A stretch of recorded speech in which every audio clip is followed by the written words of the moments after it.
In order that we may bring you the special telecast of tonight's Stanley Cup playoff game, the following programs will not be seen tonight.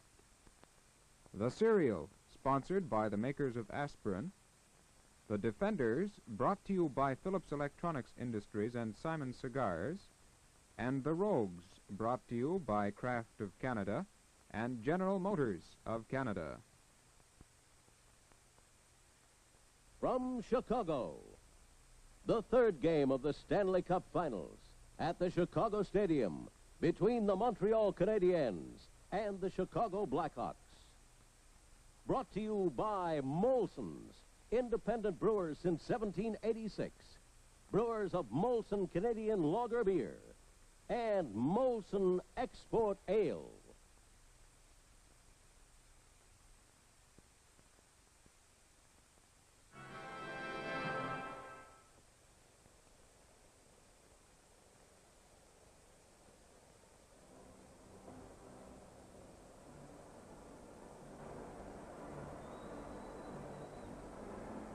Chicago Blackhawks in the third game of the 1965 Stanley Cup Final Series. And the Canadiens leading it 2-0, having won the two games in Montreal, 3-2 and 2-0.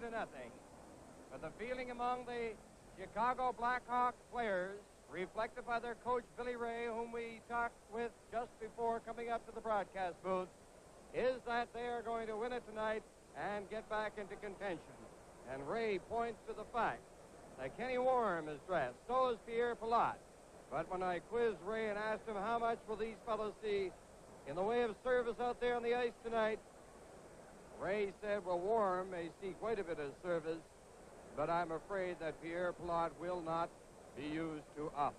In other words, it was an admission at that time, at about 6 o'clock Chicago time, by Billy Ray, that in all probability, the dressing of Pierre Pilote was a psychological move, to give the team a lift, to have the leader out there on the bench, even though he is not able to take part in the game on the ice.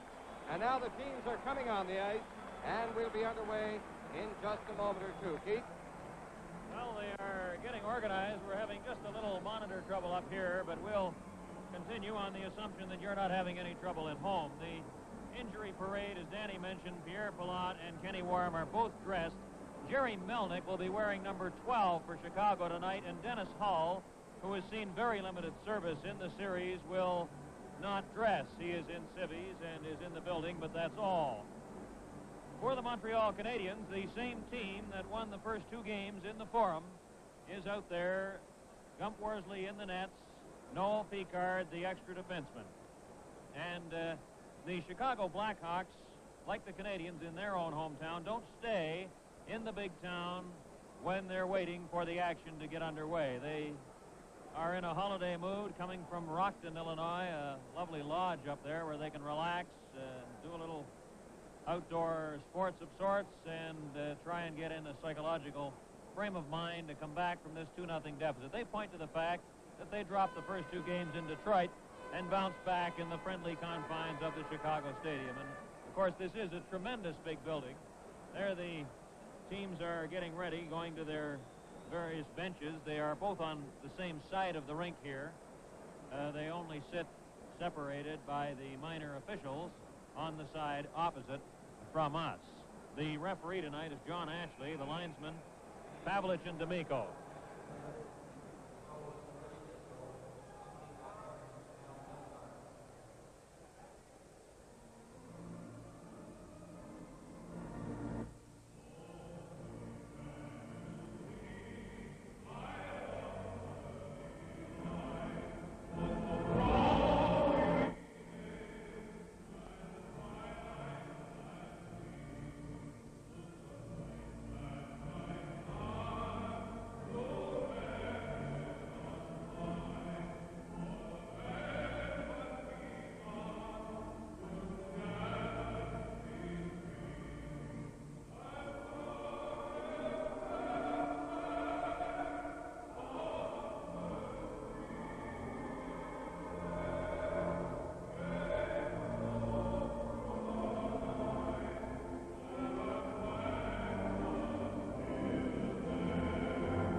are 16,000 people in here, and here's one of them right now, Danny Gallivan. I'll wager Keith is closer to 20,000. It'll be announced 16,666 right on the nose. The referee tonight is John Ashley, Matt Pavlich, and John D'Amico are the linesmen. The Chicago Blackhawks are defending the area to our right, which is the south end of the stadium to our left, the north end, the Canadiens. It's Esposito going to center, Bobby Hull on the left side, Mackey over on the right wing. Backstrom, LaRose, and Ferguson for the Canadiens. Ashley drops the puck, and the third game is underway. Vasco cleared it up to the Canadiens line. Back it comes to Vasco. He shoots it into the corner. Mackey is going in after Ted Harris. Now Ferguson try to clear it. Esposito ties him up. They fight for the puck on the boards, and the play is stopped. Number 10 is Ted Harris, 22 Ferguson. 16, we just moved out of the picture, Mackey for Chicago. The weather in Chicago today was 61 degrees, about 57 at the moment, with a big crowd in here and the temperature at that level outside. Later in the game, the heat may affect the ice. Provo fell. Now it's Vasco clearing it on the right side. Mackey takes the shot. It's wide of the Montreal net. Now Bobby Hull bumps his man in on the line, and it's cleared down into Chicago territory. Canadiens are changing on the fly. Jarrett takes the long shot. Here's Bobby Hull going in after J.C. Tremblay to the other side. Berenson hit Richard. Richard fails to get out, and it's picked up by Ted Harris. Ahead to Richard, over to Berenson. He overskated it. Now Provo backhands it into the Chicago zone. And we have played now exactly 1 minute in the opening period. There's no score. It's Jarrett leading a four-man Chicago attack on the right side. It goes. Mackey trying to center it. Richard trying to get away, and Provo knocked it out and down to the Chicago line. Jarrett over to Mackey. He slides it into the Canadian zone. Worsley out of the net. Here's Ted Harris. A left wing pass goes up to center. Berenson cutting in on the Chicago line, trying to get in front of Provo. He shoots. And a sensational save by Glenn Hall. Here's Bobby Hull working away for Chicago. He dropped it back to Al McNeil on the right side. And Esposito couldn't get over the line, and then McNeil shot it in. And the first big save pulled off by Glenn Hall on Provo.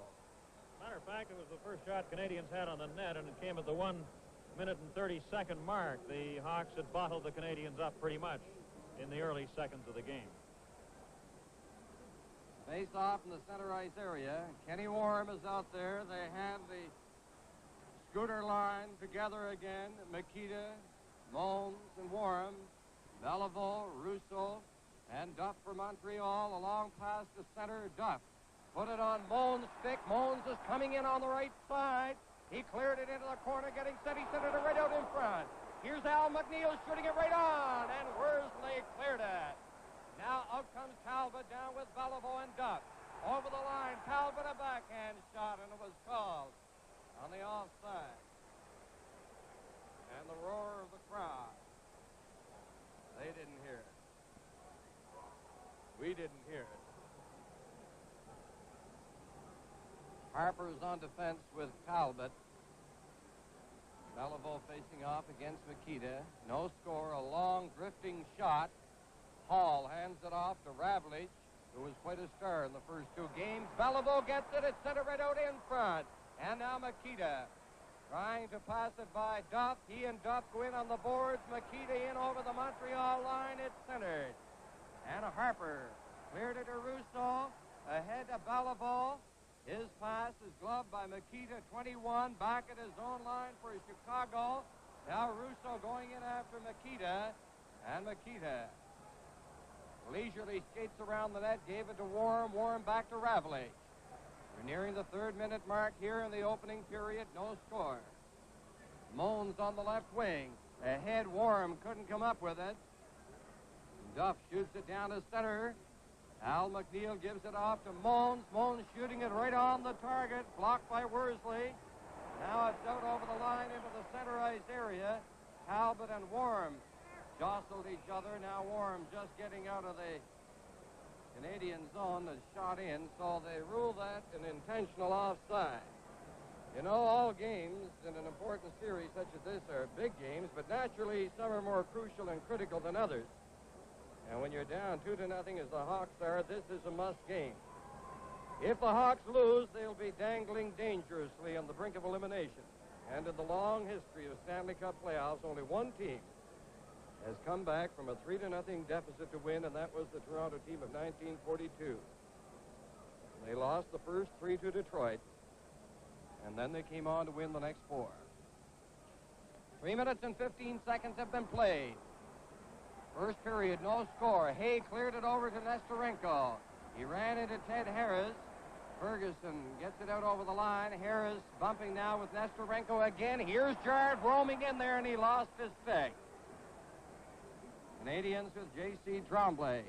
And the Hawks stopped them momentarily, but Montreal, led by LaRose, the pass goes off a stick. And Nestorenko circles back at his own line. A left wing pass to Hay going in for the shot. And he's wide. Now Canadiens.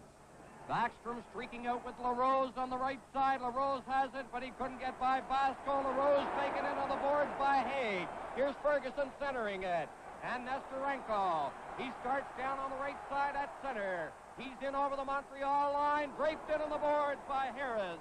And they both go down. Now it's Nestorenko and Ted Harris trying to disentangle. And they've had what you might call semi-private feuds. About 3 of them already.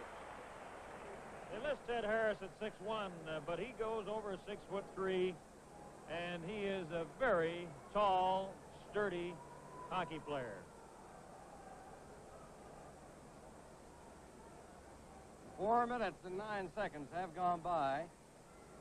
First period, no score. Stanfield cleared it back through an opening down the ice. Hall away out of the net. Now it's Backstrom shooting it in on the left side.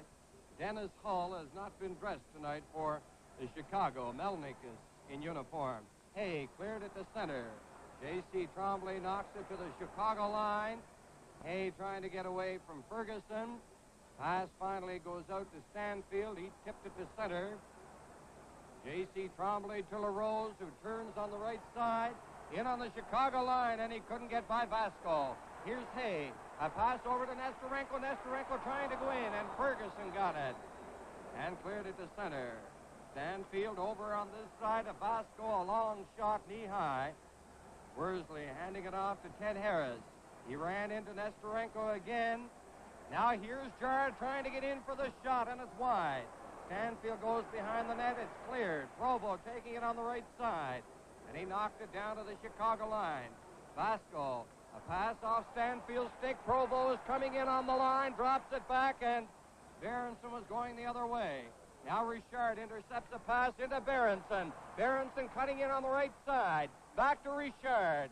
And a weak shot went off a leg and is wide of the net.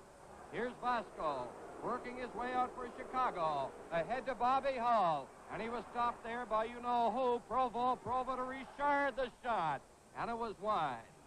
Ricochets off the boards. Here's Esposito over to Mackey. Mackey cutting into the corner, centered it. Bobby Hull taking it off the boards. He shot it right on. And Richard coming out for Montreal. A lead pass goes to Berenson, jammed out of the play by Ravlich. Mackey to McNeil in Chicago territory. Out it goes to center. Harper shooting it back in, and now we've played 6.5 minutes approximately. In the first period, no score. Ravlich starting out for the Hawks, ahead to Bobby Hull. Hull is down on the line trying to get through there, and Provo knocked it back to center. Al McNeil shooting in off the boards. It goes to Mackey. There's the shot. He's wide. Here's Bobby Hull going in on goal. A loose puck, a backhand shot. Another shot. Hull gets the rebound. Hull centering it across the goal mouth. Richard has it on the right side. Ahead it goes to Talbot. He's down with Provo over the line. Called in the offside. Chicago nothing. Montreal nothing. And that big hand, because Bobby Hull shook Claude Provo for just a minute, and didn't he look dangerous? He batted that puck down and got a shot away through a maze of players. Somehow Gump Worsley kept his eye on it, and now Canadiens have Big John Beliveau going out there, Dickie Duff, and Bobby Russo.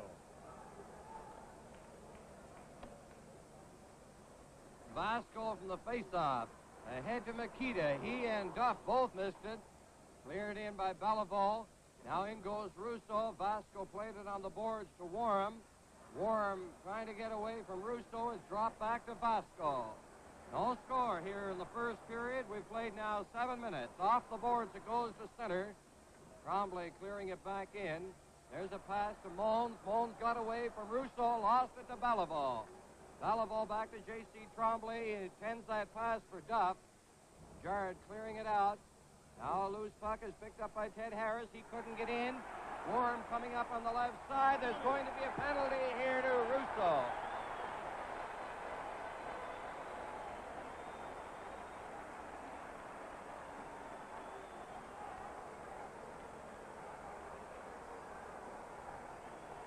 Number 15, Bobby Russo, who has been a standout in the playoffs for the Canadiens, not only offensively but defensively as well, picks up the first penalty.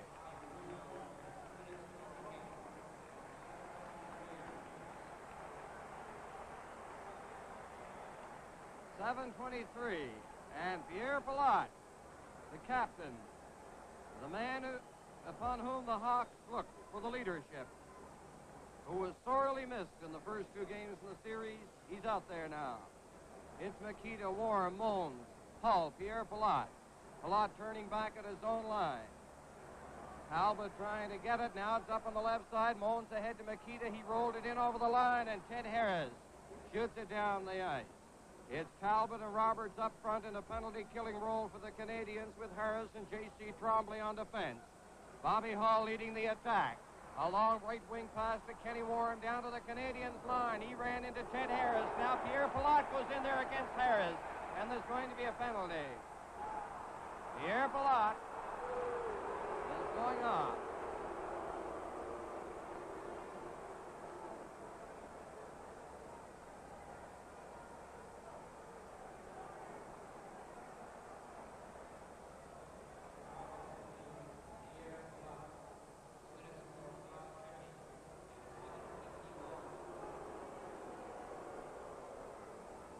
.751, Pilote for cross-checking.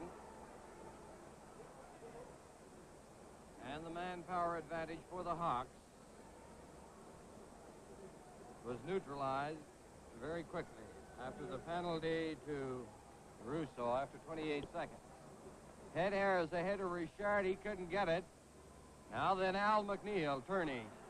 No score here in the opening period between the Hawks and the Canadiens. Ravlich passed it ahead finally to Bobby Hull. Hull working in on the left side. Couldn't get by J.C. Tremblay.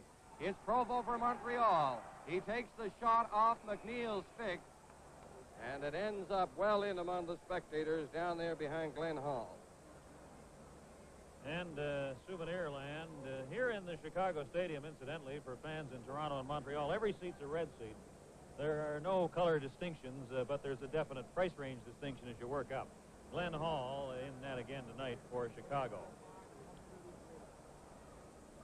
Minute and 5 seconds remaining in the penalty to Russo. Ravlich behind the net. Now Mackey on the right side takes it. Back it goes to Ravlich. Through center ice on the left side in over the Montreal line. Ravlich around the net. He centered it back. Here comes Al McNeil taking the shot, and it's kicked off of the corner by Worsley. McNeil bumping him is Ted Harris. And they tie each other up.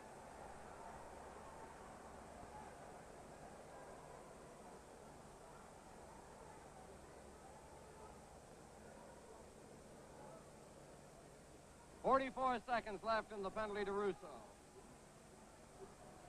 Now the Hawks, every man up. Bobby Hull gets it. He takes the shot, and he rattled that one off Harris's knee. It's picked up by Provo ahead to Richard.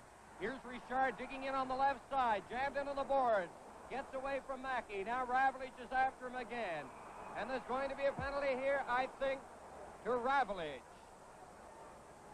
for holding, in all probability, on Richard.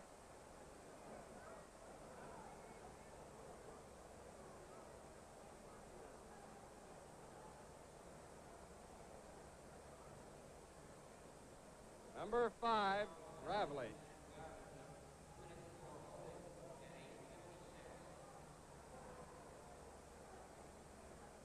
.856 holding.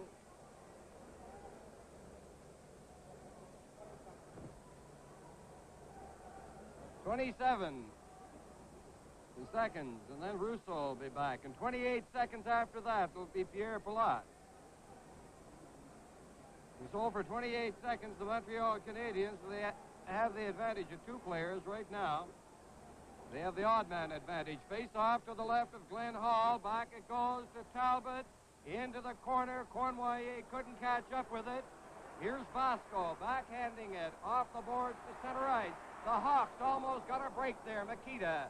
Now Talbot coming back in over the line. Takes the shot. Cournoyer into the corner. Trying to center it. He's around the net. He centered it. It's knocked back. Cournoyer to Talbot over to Beliveau. A shot. And he hit Vasco.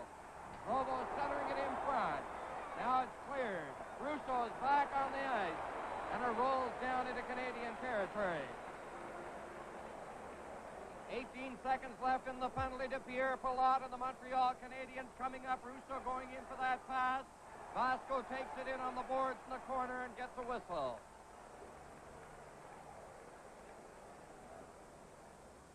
Ravlich and Pilote in the penalty box for Chicago. Pilote has 13 seconds remaining. And in this period, the opening period, we have played 9 minutes and 43 seconds. No score.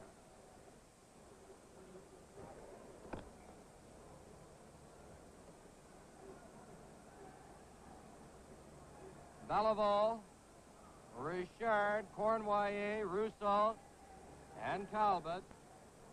Makita, Vasco, and McNeil defending for Chicago on the face-off. Vasco gets it. He fails to clear it out.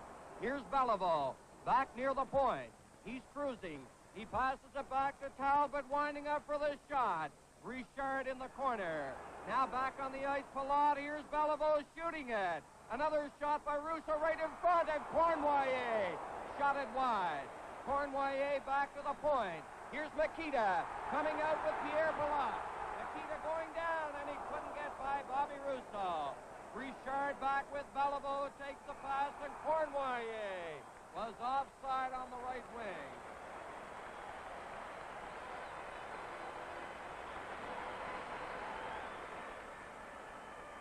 A lot of great action here in the opening period. And Ravlich has 38 seconds remaining in his penalty. No score in the game.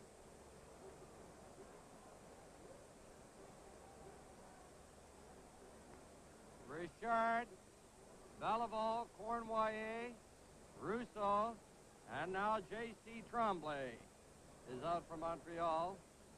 Nestorenko and Hay up front. McNeil and Vasco on defense. Face off at the Chicago line. McNeil, number 19. Backhands it out. Nestorenko couldn't catch up with it. J.C. Tremblay in his own zone. Passes it ahead to Richard. It goes off Cournoyer into the corner. Cournoyer, number 12. After McNeil, they collide there. And Hay starts out. He stops. A pass back. Goes to the line. Now Cournoyer bringing it in. Trying to get through. It's stopped at the line by Beliveau. He shoots it wide. Ravlich has 10 seconds remaining in his penalty. Nestorenko covering up for Chicago. Over on this side to Vasco. And he cleared it down the ice. And Ravlich is getting set to come back on. Now he is on. And the Hawks, strong defensively, desperately covering up. Short-handed, as we said, for 28 seconds, 2 players. Ed Harris takes a long shot off the boards. Jarrett hands it off to Ravlich. Ravlich got away from Ferguson. Gets it out to Hay at the Chicago line. Now LaRose takes it for Montreal. A pass right in front. There's a shot. LaRose trying to get a loose puck. Hay couldn't clear it out. It's Ravlich. Ahead on the wrong wing to Nestorenko. At center, he cleared it to Hay. Hay over the line. Here's Stanfield trying to get in. And the Canadiens get it to the line, not out. Into the corner, picking up the pass from Nesterenko. J.C. Trombley cleared it to the line. Now Jarrett got it as it bounced out and flipped it in there offside. When the Hawks were shorthanded two-man, of course, the thought in Billy Ray's mind was that the Canadiens got both goals in that 2-0 shutout the other night in Montreal, and the winning goal on a power play, and they have 14. 11 against Toronto, and 3 here against the Hawks. There's a new shot there using the portable camera here at the Chicago Stadium. Fellow has it on his shoulders, and he walks all around the rink, so you'll have to see him give you a shot up in the rafters lately.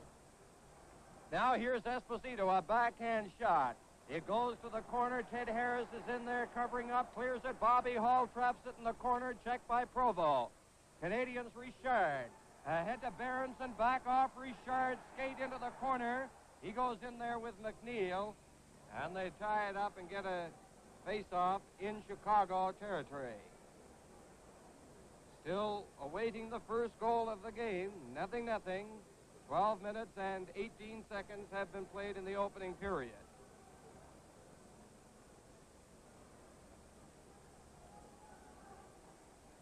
Provo cleared it behind the net. Here's Berenson trying to catch up with it. Back to the point to Ted Harris. He cleared it in on the boards. Ravlich working out on the right side. Comes down through center ice. Lost it to Richard. Berenson cleared it on Ravlich's stick. And he bounced a long shot picked up by J.C. Trombley. Trombley to Provo. Provo ahead to Richard. Over the line. And Ravlich knocked it out. Bobby Hull going up on the left side. He's over the line, streaks into the corner. Provo takes him in on the boards. J.C. Trombley moves in there too. Now Richard has it. Up on the right side. Richard to Berenson. Berenson going to the Chicago line. Puts on the brakes, passes it. Esposito.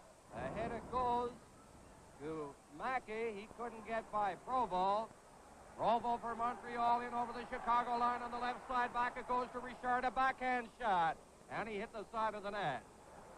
Back at the point, the Canadiens, J.C. Trombley keeping it in. And McNeil shoots it down the ice. And that'll be icing called against the Chicago Blackhawks.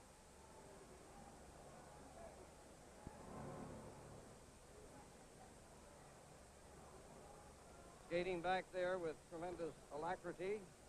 Fellow who loves to skate, Matt Pavlich, the very efficient linesman, number 7. Other linesman, D'Amico, referee Ashley. Beliveau backhanded from the face-off to the corner. Here's Duff. Laying it on the boards. It comes to the other side to Mons. Beliveau catching up with it. He sent it right out in front. And Russo shot it wide. Now Kenny Worm. Ahead it goes to Makita. Makita turns at the line. Gives it to Vasco. Ahead to Makita on the right side. Shoots it to the Montreal line, and it's batted ahead. Harper's gloved hand to Russo, and it's called back for that infraction. 13 minutes and 58 seconds have gone by in the opening period. Chicago nothing, Montreal nothing.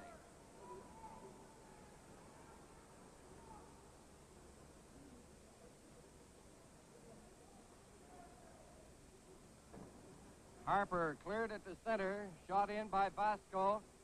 Now then, Talbot ahead to Duff. Duff in on the left side. Russo is with him. Oh, what a save by Glenn Hall on that one. He did the splits and juggled it and kept it out. Now Beliveau ahead to Russo at the Chicago line, trying to get by Vasco. Jard cleared it to center. Talbot poked it in over the line. Jard hands it off to Kenny Worm. Worm a pass to Mons. Mons ahead to Makita. He's bumped and knocked to the ice by Harper. Here's Russo coming back in on the line. And Worm cleared it back. Harper waiting for Russo and Duff to get onside. He didn't wait long enough, and it's called on the offside.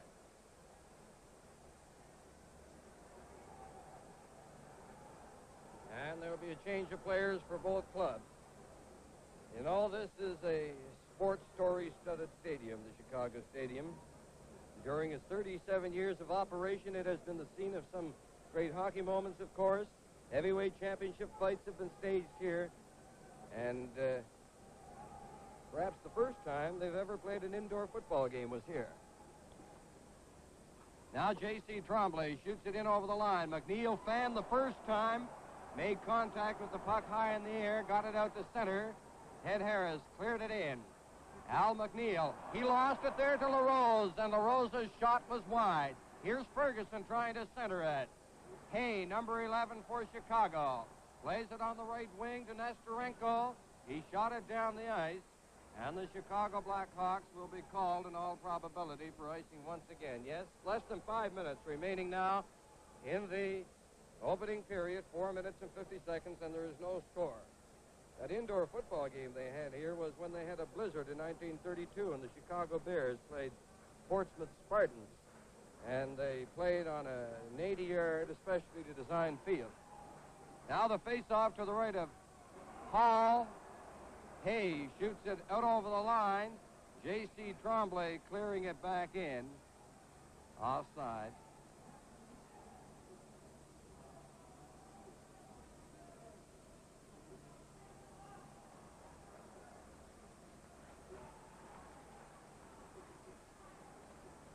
J.C. Tremblay got it back. He turns at his own line. Gives it to Backstrom. His pass off Nestorenko's stick.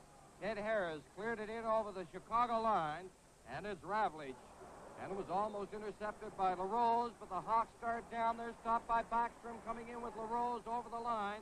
Ravlich to Hay, over on the other side off Nestorenko's skate, and it's Ted Harris picking it up.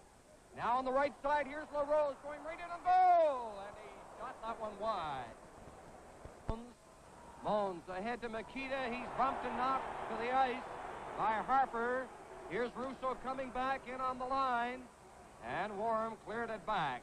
Harper waiting for Russo and Duff to get onside. He didn't wait long enough, and it's called on the offside.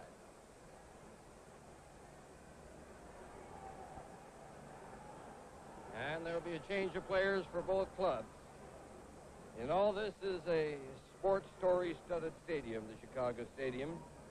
During its 37 years of operation, it has been the scene of some great hockey moments, of course. Heavyweight championship fights have been staged here. And perhaps the first time they've ever played an indoor football game was here. Now J.C. Tremblay shoots it in over the line. McNeil fanned the first time, made contact with the puck high in the air, got it out to center. Ted Harris cleared it in. Al McNeil, he lost it there to LaRose, and LaRose's shot was wide. Here's Ferguson trying to center it. Hay, number 11 for Chicago, plays it on the right wing to Nestorenko. He shot it down the ice, and the Chicago Blackhawks will be called in all probability for icing once again. Yes, less than 5 minutes remaining now in the opening period, 4 minutes and 50 seconds, and there is no score. That indoor football game they had here was when they had a blizzard in 1932, and the Chicago Bears played Portsmouth Spartans, and they played on an 80-yard, especially designed field. Now the face-off to the right of Hall. Hay shoots it out over the line.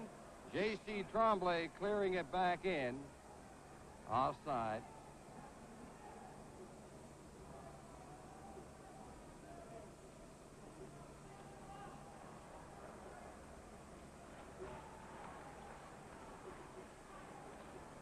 J.C. Tremblay got it back.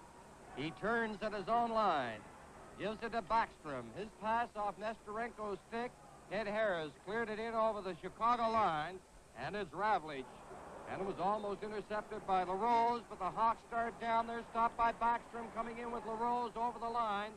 Ravlich to Hay, over on the other side off Nestorenko's skate, and it's Ted Harris picking it up. Now on the right side, here's LaRose going right in and goal, and he shot that one wide. Now Hall around the net, cleared it on the board.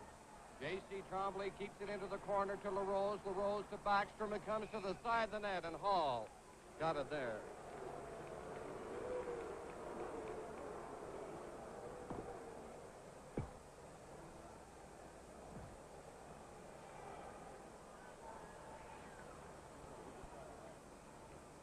Face off to the left of Glenn Hall.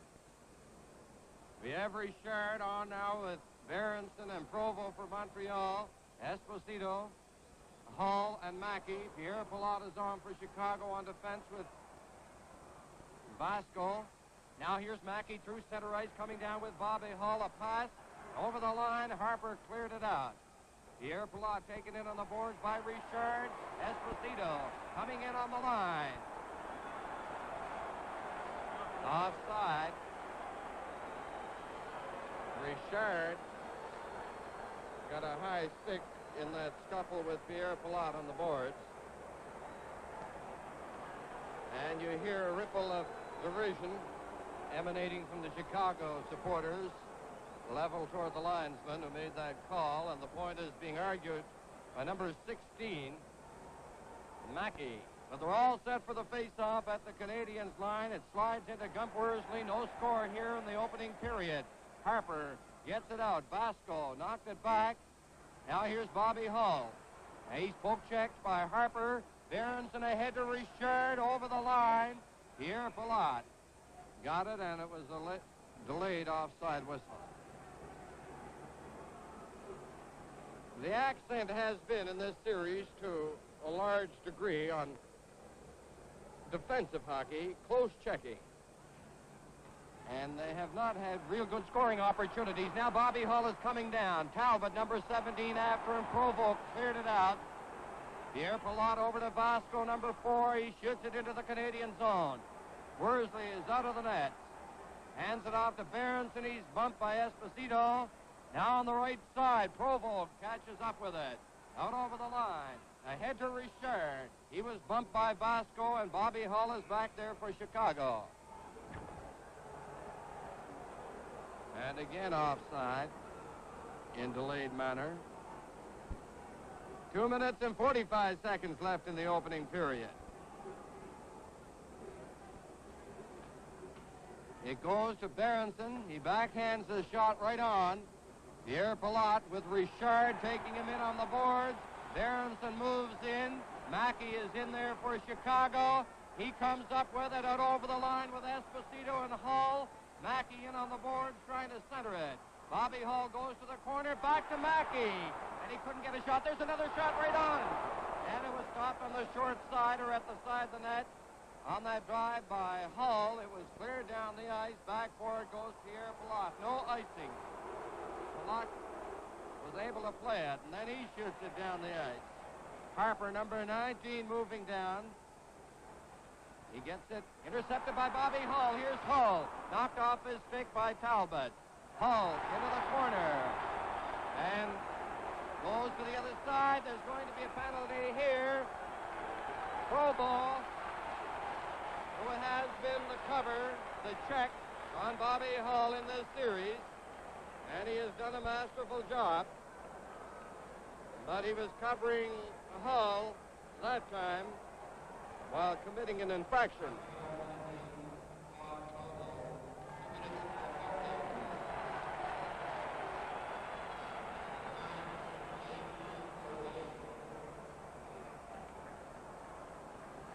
.1808, Provo for hooking.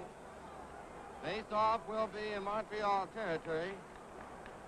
Number 14, Claude Provo in the penalty box, and Billy Ray has the power play out there. Nikita, Warren, Mons, Bobby Hull, and Pierre Pilote back on the Canadiens line.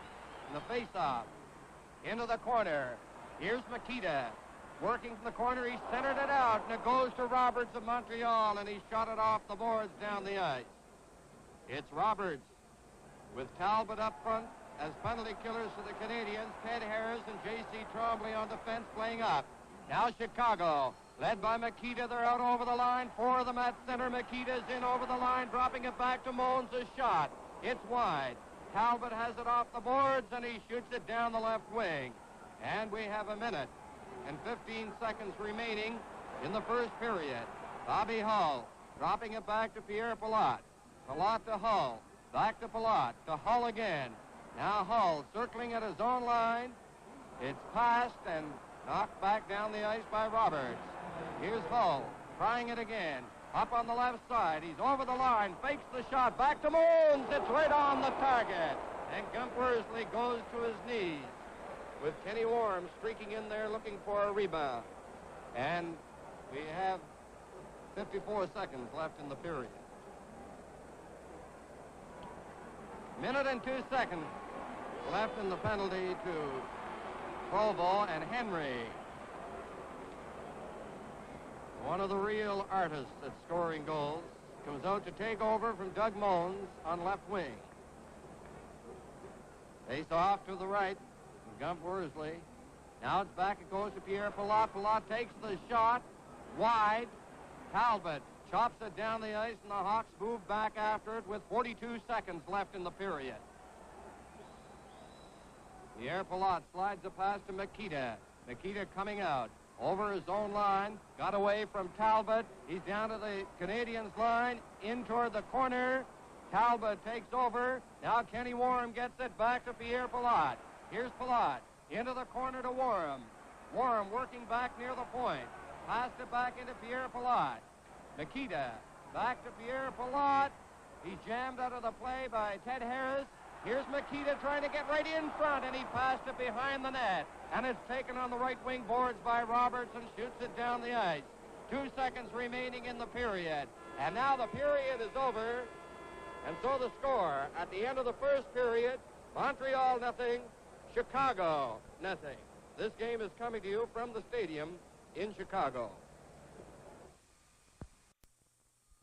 You've heard me speak a lot about this big land of ours. It's always been big, but people didn't always realize just how big it really was. Here, for example, is a map of the big land in 1534. Apparently, it only went as far west as Quebec. Here's another map of Canada from around 1786, the year Molson started brewing ale in Canada. Today, everybody knows that this is the big land, and most people know that Molson Export Ale is the big ale in the big land. In fact, more Canadians open and enjoy Molson Export Ale than any other ale. That's why it's Canada's largest selling ale. Molson Export Ale has the quality, the flavor Canadians like best. The true ale that has a touch of tradition in the taste of today. If you like ale, you'll enjoy the modern taste of Molson Export Ale, the big ale in the big land, from Molson's independent brewers since 1786.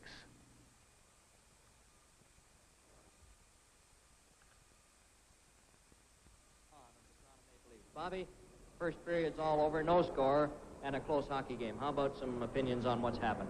Yes, Frank, I think it's been a pretty tight hockey game so far. They're not giving each other much chance out there. The defense are standing up very well, and this is making it tough on those forwards. I think most of the hockey has been in the center ice zone. This makes for a tough hockey game, and it's tough for a spectator. He is not going to get too much excitement there. And I think that probably the best chance, I think, was Dickie Duff, and with Russo coming in on the other side, unless Hall made that big stop there, I think they could have had probably had a goal there. But Hall came up with a great stop there, and he certainly, I think that was the big play. And then I think in the last of the period there was the first offensive Chicago really had in that period. Bob, you mentioned a lot of the play in center ice, and you mentioned that this is tough on the forwards. How about the defensemen now in a game like this where the play is in that center zone? What does this do to the defenseman? What does he have to plan in order to fight against this? Well, actually, this is where the defenseman would like to have the hockey game, because he can stand up at the blue line. He has his wingers coming back for him, and this is where he's breaking up all those plays. And this makes a pretty easy game for a defenseman. He's not chasing after that puck and chasing those other forwards too much. And this is where I know myself, I really enjoy to have the game played. But as I say, it's not much of a spectator sport when the game is played in that particular area. They don't score too often from center ice, Bob, so I guess as a defenseman, that's why you like them out there. Bobby, tell me now, this is the third game of the series, and I know that you were not in Montreal for the first two games, but I know you did see parts of the first two games. Does this game differ very much from the other two? No, the hockey that I've seen so far, certainly I would say this particular game is following right along in the same pattern And I'm surprised that the clubs are not skating better. Montreal have a terrific skating club, and I can't really see the reason. If they start busting their wingers down those sides and going wide on those Hawk defensemen, they would give them a lot of trouble. And this is something that I've expected to see. They're certainly giving Bobby Hall, I think Provo's doing a terrific job on him. He's on him like a blanket, and this is making it tough for Bobby. He's not getting loose too often, and certainly I think Provo has to be complimented on the job he's doing. Bob, you're talking now about a skating game. What difference is there between, say, Montreal and Toronto and this Chicago stadium for the men playing the game? Is there much of a difference? No, basically the arenas are much the same. I would say that Chicago would have the poorest ice of all three, and with Toronto, Montreal, we have excellent ice at home, I feel. And certainly when coming into Chicago, you always feel that you're going to have a tough time skating. But I think basically they have the same length pretty well and the same width, and they have lots of skating room. They're big rinks, and I think really the only problem is the ice surface itself is not quite as good here in Chicago, and I think that's probably the only How difference. about the fans, Bob? Well, certainly they have some avid hockey fans here, and I would think if for a young hockey player growing up, Chicago would be a pretty good place. They have lots of spirit, and they certainly are behind their club, and I think if there's going to be any difference in this hockey club in their hometown, I think it's going to be tonight with this big crowd here. They seem warmed up. I was up in the stands for the first time, and it certainly is a thrill to hear these people up there, and they're certainly getting a kick out of it. And I think Chicago, if they knew this, that they'd probably put on a better show and maybe come up with some great offensive plays for them. Bob, thanks very much. You're going to be back at the end of the second period as well. And to pick some stars for us, we're giving you a tough night's work. Bobby, thanks very much for being with us. Let's go down to the other end of the building now, and Ward Cornell. With me from the Boston Bruins, former Blackhawks, Reg Fleming. This is a little bit faster tonight, Reggie. A lot faster than that last game we were at, Ward. As you notice that Chicago, whenever they play at home, the first 10 minutes, they always set the pace. And Montreal is just keeping up with them tonight. What would be your reaction to the fact that they didn't score a goal in the first 10 minutes? Well, I think that this Claude Provo checking Bobby Hull pretty closely tonight. And then, as you notice, Chicago's power play hasn't been effective. Pierre hasn't been on his regular shift, and he doesn't get a second win. And with Roberts and Talbot killing the penalty very well, Montreal is really keeping up to Chicago tonight. Reg, I've been out with the crowd, and I don't know whether this crowd, it's a matter of exhilarating me or frightening me just a bit. They're very avid. As a player here, what about them? Well, Ward, as you know, myself sitting out there, I don't get excited because I can see play occurring. And Chicago fans here, they just follow the player, and they wonder what happens. And when a good play happens, they just burst out with enjoyment if it's a good play. And if it's a bad play, I sat behind one fan, and he just, did this, did that. They don't know what's going on, really. Mm-hmm. Are they good fans to play for, though, as a player? They are very good. Ward, I know more than anyone because being traded to Boston last summer, I got back here, and they gave me quite an ovation. And even today, walking the streets, I meet quite a few fans, and all they have to say, geez, Reg, we wish you were back here. Yeah, that's nice. It is very nice. Did they not turn on you at all? I mean, didn't you bump any of the Blackhawks a little hard all year? Yes, I had one incident, Ward, when I got into a little tussle with Al McNeil, my ex-roommate. And I tell you, after the fight was over, I really heard about it. What about this rink for tricks? Are there any tricks on the boards, on the ice? Well, Nikita uses one more than any of the other centers when he's carrying that puck. If he notices his wings behind him breaking in, especially he'll play it with Kenny Warham because Kenny can bust so fast. He'll shoot it to Kenny's side in the corner, and the puck, if he hits it right at the right edge, the puck will come right out, right in front of the goaltender, and with Kenny busting in there, Kenny just has to slap it in. Mm-hmm. What about the ice itself? Well, as you noticed tonight, with the temperature here, Ward, and the layoff, the players not skating in Chicago for a week, it's a little chippy out there. You notice on Claude LaRose, when he walked in there one time, he was going to slap it, and the puck just rolled on him. In the last-minute play, I noticed Bobby Hull in the corner. The ice was pretty chippy. But when I played on chippy ice here in Chicago with the other players, they just seem to go a little harder. You so it had that effect of maybe lifting them a bit. It does. It does. Reg, a little bit earlier you mentioned about as a professional, you have a different reaction to the game. And I wonder, in the last 2 games, the ordinary hockey fan perhaps thought it was a little bit slow, and yet I sat with some of the professionals, some of the NHLers, and they thought it was a terrific game. Now, why do you look at that data differently? What is there about it? Well, as a fan, we don't see what goes on, really. We tend to pick out mistakes, like you noticed on Claude Provel's penalty. The first thing they reacted, they're just looking for those penalties. They don't look for those good plays like we do. And we sit back and sort of enjoy the game because we know what's going to occur before the play finishes, where the fan only tends to react to it after the play's through. So you sort of sit and watch and look for the good moves, whether they That's come right. off or not, and that's why it's a good game. That's right. That's where you enjoy a player like Mikita, who comes up with those good plays. Well, now, speaking of Mikita, how come you can take a great center man like Mikita, put him with a great left winger like Bobby Hall, and it doesn't work? Well, when you get a quarterback like Mikita playing on the line, he tends to make the plays for you. And he sort of hands off to a fellow like Bobby Hall, who is your fullback. But when you have a fellow like Hall who controls the puck a lot more, and you don't get Mikita getting the puck so often, then you can't have 2 players in that caliber. Mikita, you'll notice, wants to make that play, where Bobby shoots a lot more. Well, what kind of forwards then does Mikita, Wyatt Warham, and Moans fit his style better? Well, because Kenny's the type of player that will feed Mikita and let Mikita make the play, where Bobby's the type of player that makes the play himself. I see. So, and then the kind of personality or style that goes best with Hall is what? Character makes a little difference there, too. Okay, thank you very much, Red. Frank is standing by on the other side, out by the Canadian dressing room, so let's go back to him.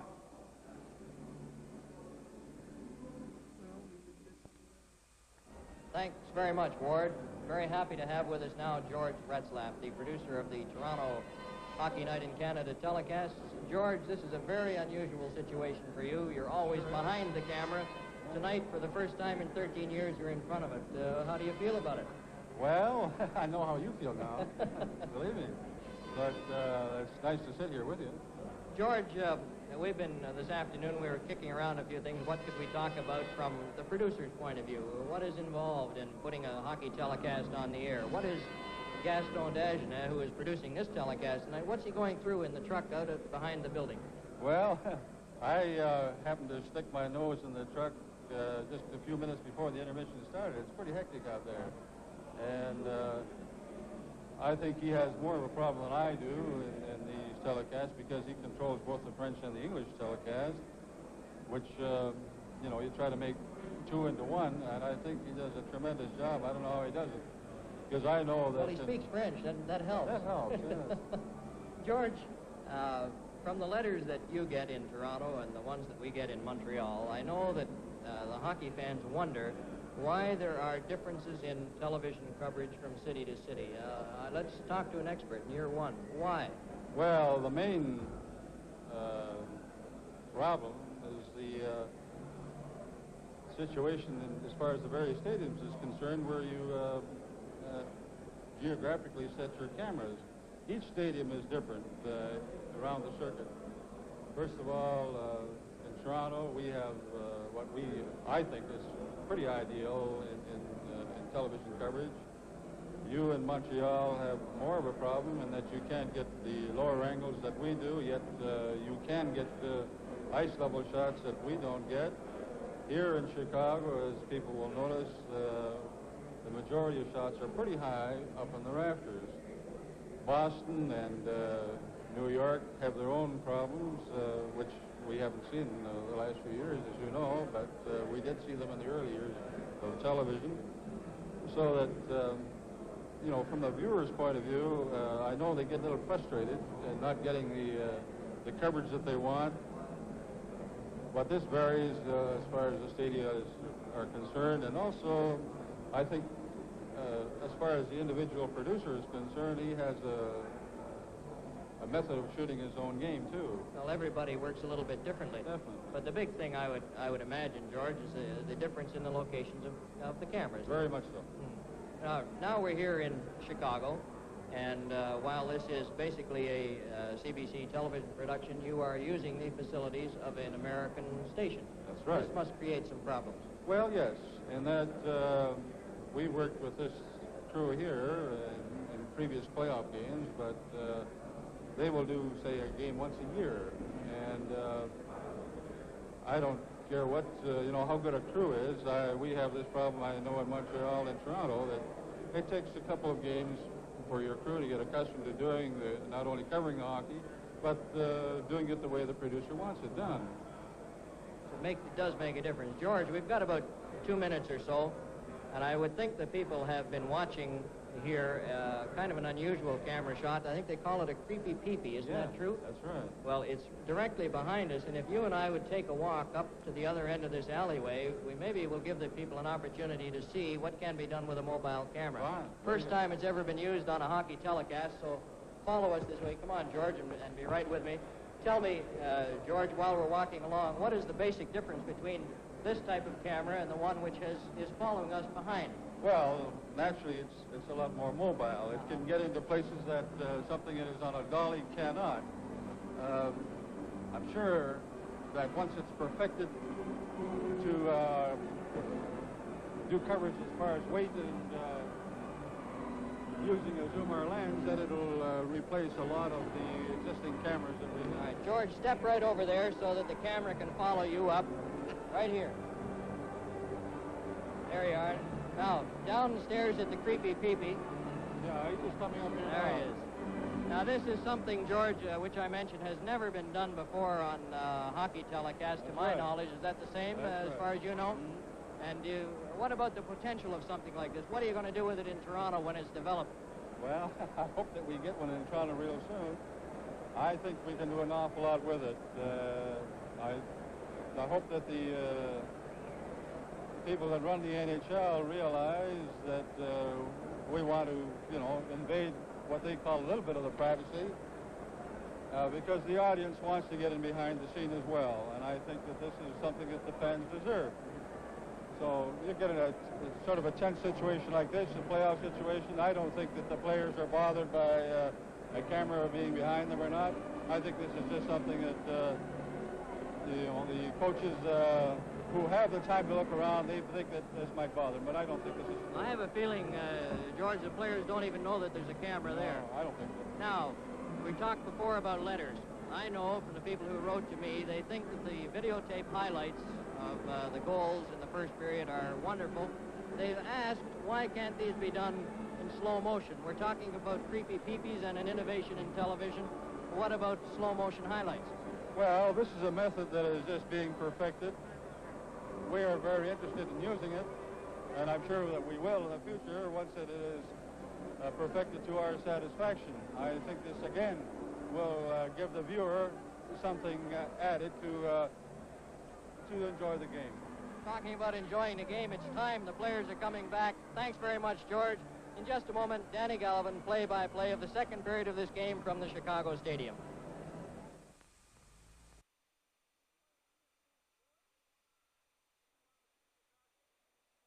In this big land of ours, you will always find a touch of tradition. In the taste of today. The big ale in the big land is Molson Export Ale. Modern people like you, people with a taste for ale, get the true ale satisfaction they want in Molson Export. Big in flavor, big in popularity, biggest in sales. The big ale in the big land is Molson Export Ale. You'll like the touch of tradition in the taste of today's Molson Export. An ale that tastes the way you expect a fine ale should taste. Make your next ale a cool, full of flavor Molson Export, Canada's largest selling ale. The big ale in the big land is Molson Export Ale. From Molson's independent brewers since 1786.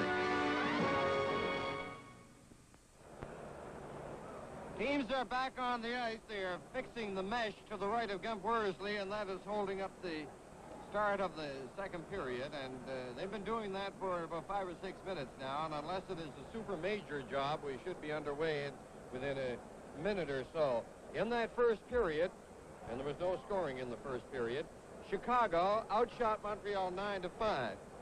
But I would think that perhaps Glenn Hall had the tougher chances. Actually, neither team had real good chances, that is, many of them. Provo had a fine chance for Montreal, and Duff. Hall came up with 2 excellent saves. The next game in the series will be played here at the Chicago Stadium. It'll be Sunday night and not Saturday as was originally scheduled. And then a 5th game, if necessary, back in Montreal on Tuesday. And starting this period, Claude Provo, number 14, is in the penalty box. He has 8 seconds remaining in his penalty. Esposito is on with Mackey and Hull, Pierre Pilote and Vasco on defense, Berenson and Richard, Ted Harris and J.C. Tremblay for the Canadiens. Now Provo has 3 seconds remaining. It's clear down to the Canadiens line. Provo is back on. A pass to Provo from Harris. He slid it in there wide. And it's Pierre Pilote around the net. Richard watching him. It goes to Big Moose Vasco on the right side to Mackey. He cleared it ahead to Esposito. He's coming down. Backhands one into the corner. J.C. Tremblay in there for Canadiens. Now Canadiens starting out with Richard on the right side over the line. And his shot was blocked by Pierre Pilote, and it was away wide. Esposito trying to get out. Is J.C. Tremblay at the point, winding up for the shot. Berenson shoots, and he hit the goal post. Berenson. He had Hall away off to the side. Here's Berenson passing it back. And it's cleared out over the line. Bobby Hall coming up. J.C. Tremblay takes it. Gives it to Richard. It's intercepted by Pierre Pilote. And he's stopped by Richard. Here's Berenson coming down against Vasco. A backhand shot. And Berenson was wide. Chicago's Pierre Pilote. Lost it to Berenson, who cleared it on the other side. Hall to Esposito. Esposito is in over the line, drops it back, and it comes out to Richard. Richard coming down with Provo. Over the line. Richard centers it. Berenson going on the boards, back to Ted Harris. There's a shot. And it's clear to the point, but not out. Harris faked the shot to Richard. Richard still has it. It's intercepted by Bobby Hull. Hull coming down on the left side. And he couldn't get the good shot away against J.C. Tremblay. Hull barged into Berenson. Tremblay making his way out for Montreal. It goes on the right side. Berenson finally came up with it. Circles back. He's number 23. Cleared it into Richard. He passed it back. Esposito to Bobby Hull. Hull to Kenny Warham. Warham getting set for the shot, right on the rebound. And it was cleared out by Provo to center. Al McNeil waiting for his teammates to get back on side. Shoots it in, and the Hawks and the Canadiens are changing on the move. There is no score here in the second period, and Beliveau over on this side to Duff. Duff is across the line, and he shot it off Ravlich. Here's Duff again, centering it right out in front. A shot. Hall is down, and he robs Russo. Bobby Russo, 15, was robbed by the fellow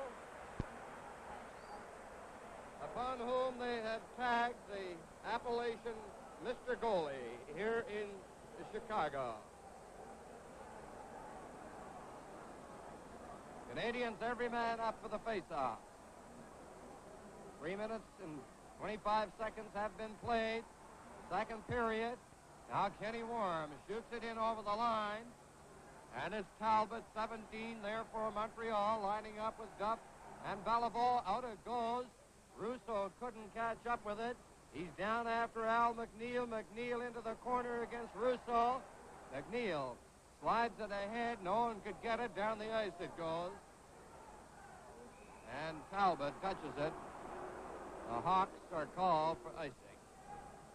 You know, two of these Hawks, Kenny Warham and Pierre Pilote, are really giving out under circumstances we ordinarily would not even see them on the ice. Pilote has a shoulder separation. Warham, not one, but two bad knees.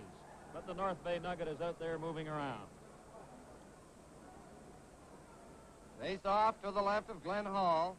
The face-off, it comes across the goal mouth. Dick Duff takes the shot, the rebound to Russo, and another big save by Glenn Hall. point-blank range save. Now Duff gets back to take it from Moans, clears it out, and Moans brings it back in. And this Glenn Hall has been performing spectacularly. Not that he has been tested as often as he has been in past series, but he's been tested with really tough shots. The quantity may not be there, but the quality is there. It's icing called against the Canadiens. This game is coming to you from the stadium in Chicago. Open the door to true ale flavor. Molson Export Ale, Canada's largest selling ale.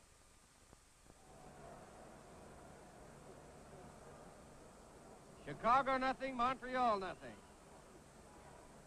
Second period, having played just over 4 minutes.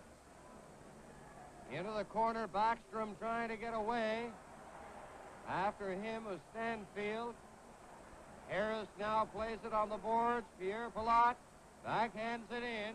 And is J.C. Tremblay ahead to Ferguson. Pass goes to center. Vasco slapped it back in over the Canadiens line. Backstrom a pass out to Ferguson. Ferguson working his way over on the right wing. Nestorenko stops him. Here's Nestorenko clearing it into the corner. Stanfield, number 6, is in there after LaRose. J.C. Tremblay takes it. Tremblay passes it to LaRose. Out it goes to Ferguson with Backstrom over the line. The pass. And finally it's picked up by Hay. J.C. Tremblay on the right side bounces the shot wide of the Chicago net. Pierre Pilote playing it to Hay. He's bumped by LaRose. Back it goes to J.C. Tremblay. Has a shot. They score! Ferguson deflecting that shot in.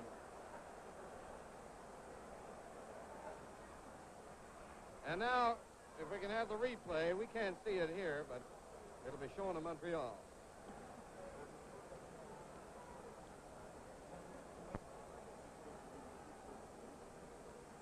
And we trust that you did see that replay. Canadiens won and the Hawks no score.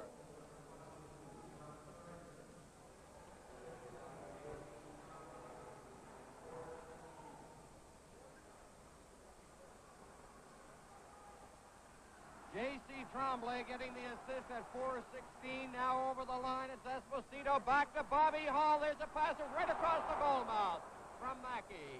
Now out come the Canadiens. Richard down on the right side.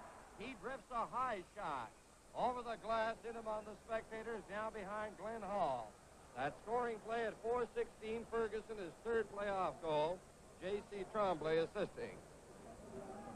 You know, it's Ferguson's little girl's birthday today, and he was out shopping for her, so there's one from Daddy. So they can wrap up that puck. Into the corner, Bobby Hall. Berenson is after him, 1-0 Montreal leading. Hall turning to get away from Provo. Now Vasco takes over, picking his way out to Pierre Pilote, leading the attack at center. He's in over the line. Pilote lost it. Mackey has it right in front. They score!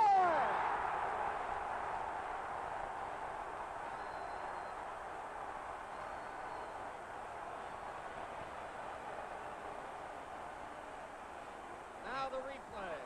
Esposito.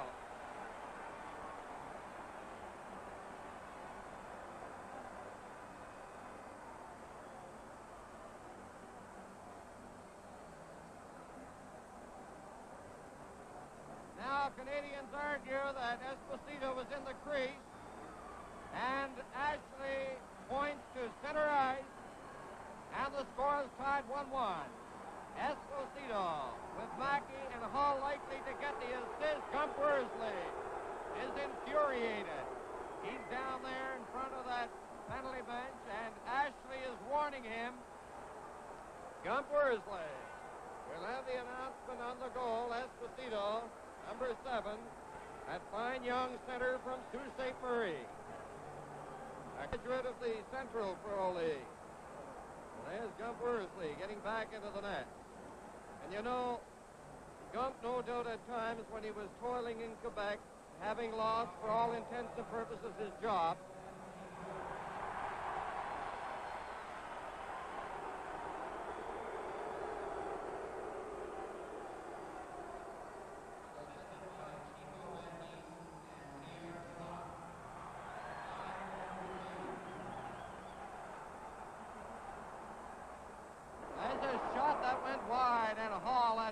with it.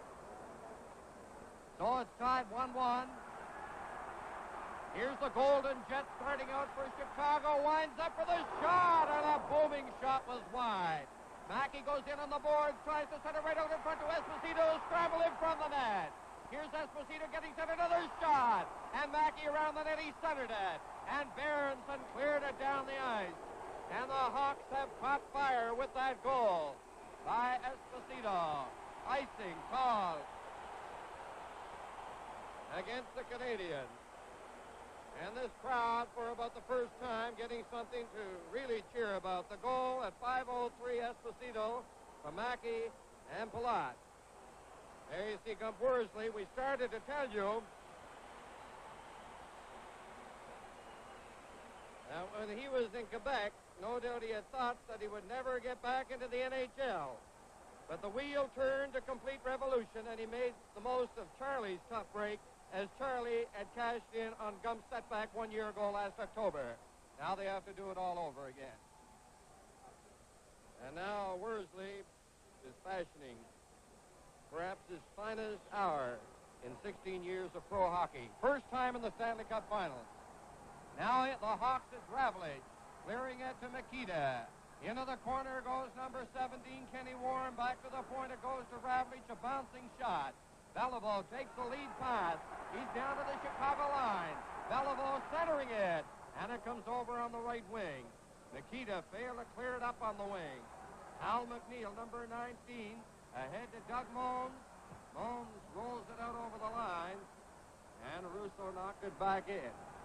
We played 6 minutes and 15 seconds in this, the second period. Score tied 1-1. Here's Kenny Warren streaking in over the Montreal line, a drop pass, and it's hooked out by Russo. Ravlich lost it to Russo, going down with Beliveau. A shot by Russo, and he was wide with that booming slap shot. Nikita around the net for Chicago, dropping it back to Kenny Warren over the other side to Al McNeil. McNeil ahead to Nikita. They clear it in. J.C. Tremblay plays it over on this wing to Russo. Russo ahead to Beliveau, going down with Duff. And Beliveau's slap shot, intended slap shot, went off McNeil's stick, him on the spectators. This game is coming to you from the stadium in Chicago. Big in flavor, big in popularity, biggest in sales. The big ale in the big land, Molson Export Ale.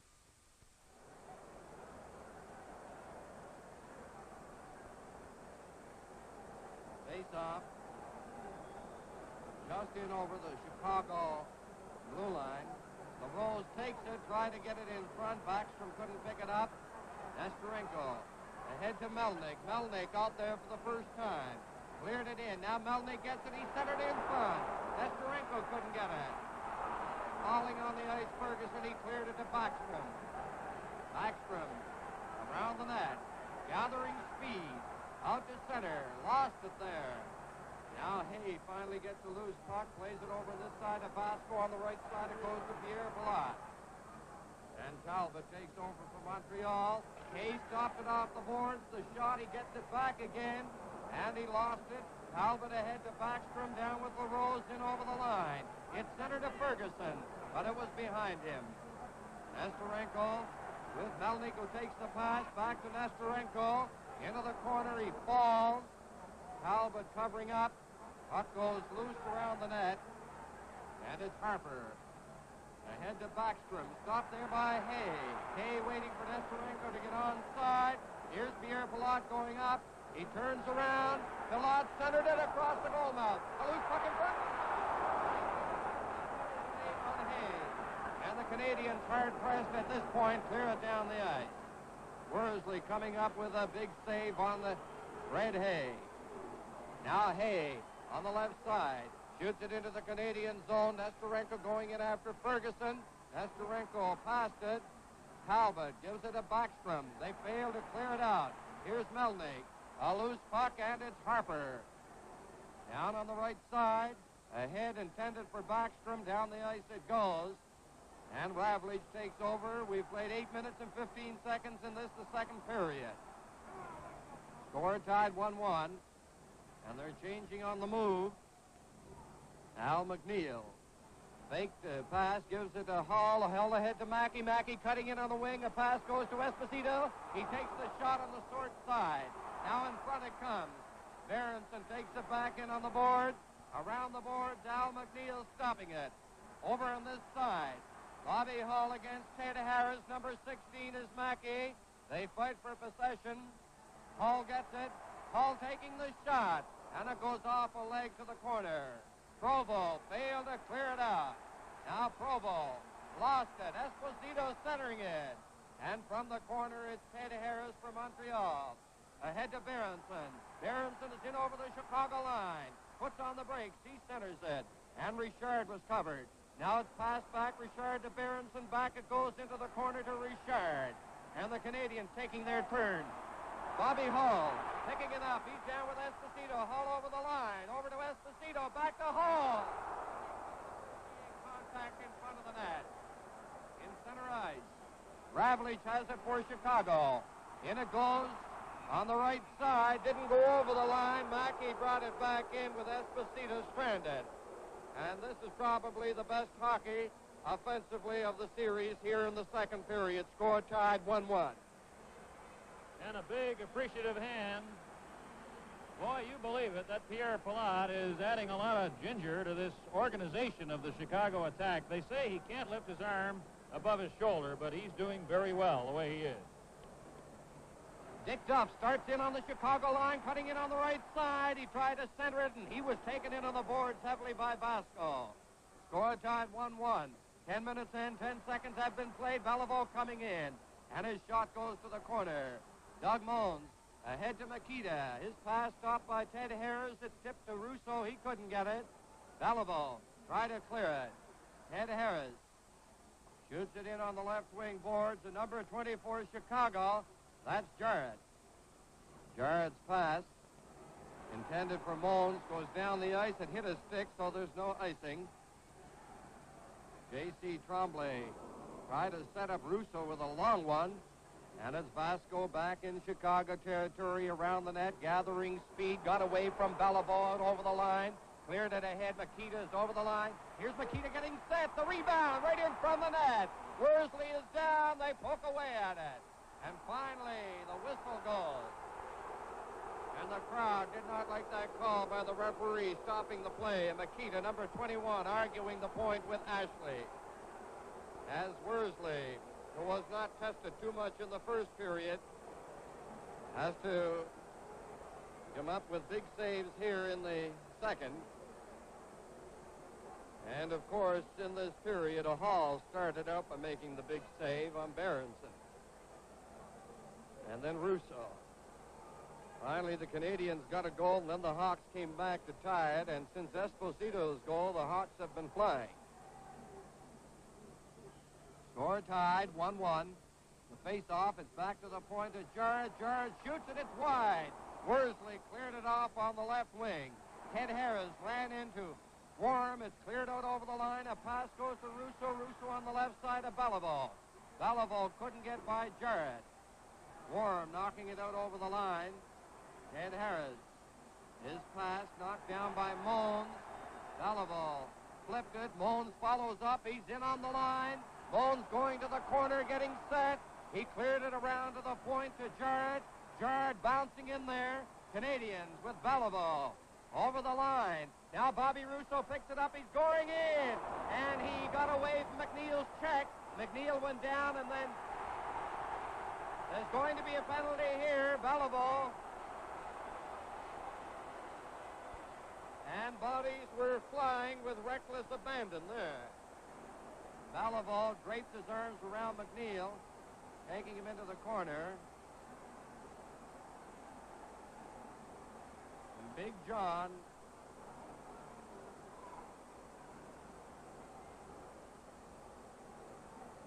was up the penalty box. McNeil is up there too. And McNeil is going off.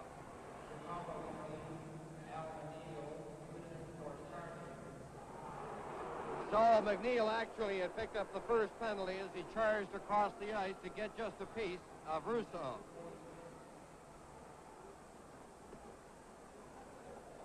This game is coming to you from the stadium in Chicago.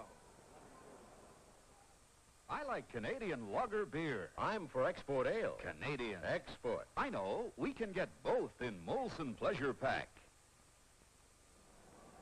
So McNeil for charging on Russo and Beliveau for holding on McNeil. Now Backstrom getting it back to the point. Talbot shooting it in. He hit Pierre Pilote into the corner, working on the right wing boards. Comes Nesterenko. He dropped it to Hay. Hay working his way out for Chicago. Comes to center. Down to the Canadiens line. A sliding shot. In on the boards. Number 26 for Montreal, Roberts. He cleared it behind the net to Harper. 12 minutes and 15 seconds have been played in the second period. The score is tied, 1-1. Now it's Backstrom working his way in. It goes back to Roberts, a shot, and he rattled that one off Vasco. Nesterenko playing it on the boards to the other side to Hay. Hay cutting around his own net. He gave the deke to Backstrom, lost the puck, goes over on the left side. Passes it right to Backstrom, who works in on the right side. And Vasco got it to Hay, who cleared it out. 1 minute remaining now in the penalties to McNeil and Beliveau. Talbot coming over the line, offside, called against Backstrom. And the teams here getting a little cautious in this 1-all tie. The fans, of course, ready to roar on anything, and they really create a tremendous din. The ice surface here at the Chicago Stadium is 12 feet shorter than in the Forum. It's 188 feet long as opposed to 200 feet. And it's getting very warm in here, and we notice wet spots on the ice. Ted Harris over to Richard, a backhand shot, and is juggled and cleared off by Hall. And Richard romped in there on that deep pass from Harris. Here's Pierre Pilote. Twisting and turning. Provo number 14 watching him. It goes to Vasco. Vasco back into the side of the net. Up to the line. Mackey hands it off to Pierre Pilote, coming in with Hall. Pilote is over the line, jammed in on the boards by Provo. Richard decides to go the other way to get away from Hull. Here's Richard gathering speed, and he ran into Pierre Pilote. Neither went down, but Richard was stopped in his flight. Vasco clearing it to Hull. Over on this right wing to Mackey. Mackey cruising through center ice, now goes over on the left side and has to skate back near his own line. Dropping it to Vasco. McNeil and Beliveau are back on. And we've played now 14 minutes. Down the ice it goes, and it is icing called against Chicago. Well, the crowd, of course, very partisan to the Hawks. There was an air around the city that the Hawks were beaten, but fortunately for the Chicago management, nobody told the team. The place is a sellout here. As Danny mentioned, they'll announce 16,666, but we suspect closer to 18 or 19,000 in this building. Canadians, every man up to the face-off to the right of Glenn Hall. The score tied 1-1. Beliveau against Makita. Duff going into the corner. Beliveau flipped it back. Ravlich takes it. Ravlich goes over on the other side. Try to get it out over the line. Canadians keeping it in. A back pass goes to Beliveau. A backhand shot. Hall had no trouble with it. On the right side, Makita clearing it out over the line. Dickie Duff is there for the Canadians to backhand it in. And the Canadian strategy now moving up on Chicago. Trying to tie him up in their own zone. It's cleared out to the Canadiens line. Talbot rolled it back. Now Ravely's trying to get skating room on the left side. It goes to Makita. He's going in with Moans. Makita getting set. And the shot went off Duff. Here's Harper. Ahead it goes. Russo tried to set up Beliveau. And again, we have swung back into that pattern of close checking. Now Makita trying to catch up with it, and Talbot cleared it out over the line. Beliveau golfed it down to the Chicago line. Ravlich taking it away from Russo. Now then Ravlich trying to get out. He gets it over on the left side to Moans. Moans watch. Goes to Harper on the right side. Harper's pass is grabbed off by Makita, and he has it knocked off his stick. Now here's McNeil. clearing it ahead to McKee on the right side of Kenny Worm. Over the line, and it's called on the offside with 4 minutes and 33 seconds left in the second period. Well, because of the low-scoring defensive hockey, not much attention has been paid to the individual scoring parade in the final. Total for the 2 rounds, Hull is leading with 14 points. Normie Ullman, of course, who is idle, has 10. Then Richard and Beliveau have 9 apiece. Bobby Russo has 7 points, 4 of them goals, and mighty big. Now Bill Hay going in, and the shot goes off J.C. Tremblay. Ted Harris in the corner. He lost it to Hay. Hay getting set from the corner, takes the shot. Stopped by Backstrom right out in front. There's a shot by Melnick, and he missed the far side. Canadians clear it down the ice. LaRose shooting it down. It hit a stick. Nesterenko is back there after it. Up on the right side, it goes to Melnick. Melnick over to Hay. Hay shooting it into Montreal territory. Ted Harris taking it there. He turns. Nesterenko is after him. Now Hay moves in too. And it's held against the boards for a face-off in Montreal territory. 3 minutes and 57 seconds left in the second period. Both goals scored in this period. Ferguson for Montreal, Esposito for Chicago. And the Canadians argued long and vociferously on the Chicago goal, wordlessly claiming, I think, that Esposito was in the crease, or he kicked it, but I think preferably that he was in the crease. Now Pierre Pilote shoots it over on the left point. It's right on the line. Vasco chops at it. And it's J.C. Tremblay from behind the net. The Hawks are now doing the forechecking. Tremblay got away from Melnick. He's starting out on the line. Cleared it down the ice. And Hall has to stop it. No doubt the condition of the ice is beginning to tell on the players, the pace slowing down a bit. Now into the corner goes Ferguson. Ferguson getting set on the boards, back to the point to Ted Harris. He almost fanned on it. Now Hay, ahead it goes to Nesterenko. He's in over the line. Nesterenko trying to get the shot. He does. It's right on. And it's taken in on the boards. Right out in front it comes to the point. Here's Vasco, screen shot. And a booming shot over the top of the net. In on the boards. There's going to be a penalty here to the Montreal Canadiens. I think it'll be Backstrom. Likely high sticking. Backstrom of Montreal going off. We'll wait for the official announcement. Probably high sticking.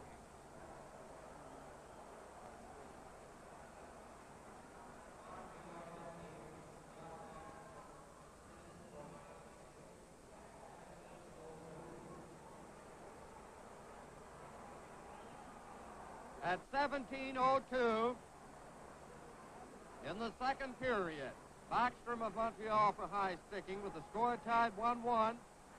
The Hawks sending out their power play alignment. This game is coming to you from the stadium in Chicago. Lager lovers, switch to Molson Canadian. It's the friendly lager.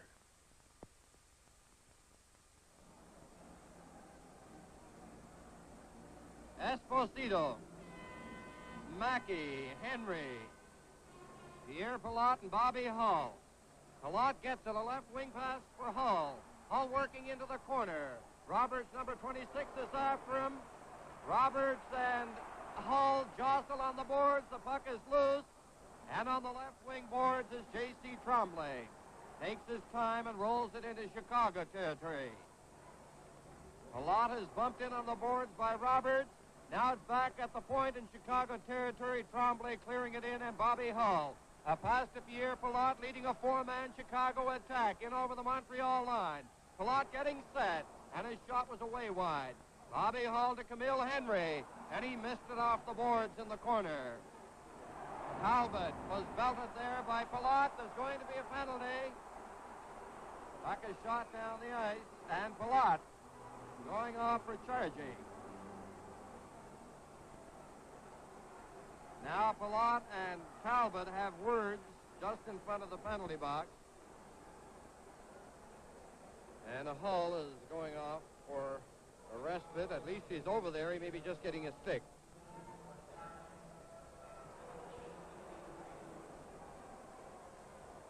$17:53 And Bobby Hull gets a new piece of timber, but he's going to go out.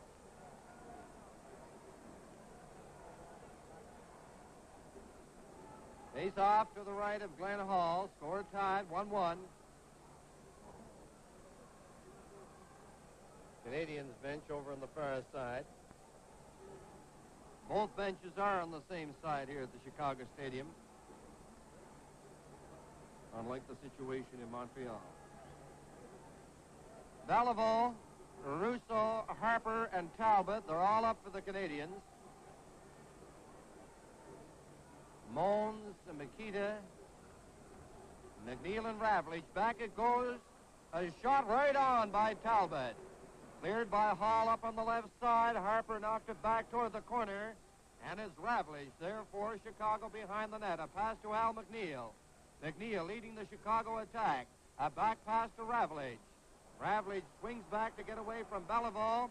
Up to Mons. Mons trying to get clear. Beliveau cleared it. Now Harper over on this side of Russo. Russo takes the shot. And Hall hopped and grabbed it waist high. A minute and 35 seconds left in the second period. Score tied 1-1. They're playing 5-a-side. Mons is tied up. A long shot by Russo. And it's Ravlich working from the corner. A long left wing pass to Mons. Gathering speed, but he was poke checked by Beliveau. Harper coming down now with Russo. A drop pass to Russo. A shot right on. And Hall had to be quick on that low shot. Ravlich for Chicago. He's down with Makita. Makita takes the pass. Turns on the boards. Here's Makita getting set for a pass. Back it goes to Al McNeil. He gives it to Ravlich. Right in front it comes. The puck is loose. And back on the ice comes Backstrom. Backstrom leaves it for Beliveau. The Canadiens have the advantage. Beliveau over the line. Back to Russo to Talbot. Talbot right in front of Backstrom. A backhand shot. And Hall made a big save. It comes to Hall again. Now McNeil slashes at Backstrom.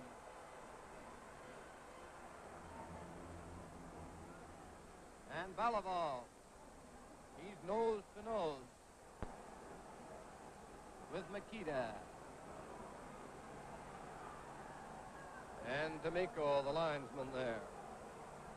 The other fellow that had his face in the shot was rugged Stan Makita, who was turning kind of into the tour business this summer. He's going to take a tour of Europe with a lot of people from this area, I understand, and maybe that's a new career for him in the off seasons. Well, he's getting a chance. He works for an airlines here. He's getting a chance to go back home to Sokol, Czechoslovakia. His father and mother are still over there. He was brought to Hamilton by his uncle. And he left Czechoslovakia, Makita did, when he was about 6. So the face-off to the right of Glenn Hall. 30 seconds left in the penalty to Pierre Pilote. And we have 39 seconds remaining in the period. Canadiens, every man up for the face-off. It's taken by Ravlich. He cleared it to the other side to Nestorenko. Provo after him, and the puck is held against the board, so they'll face off again in deep Chicago territory, but this time to the left of goalie Glenn Hall.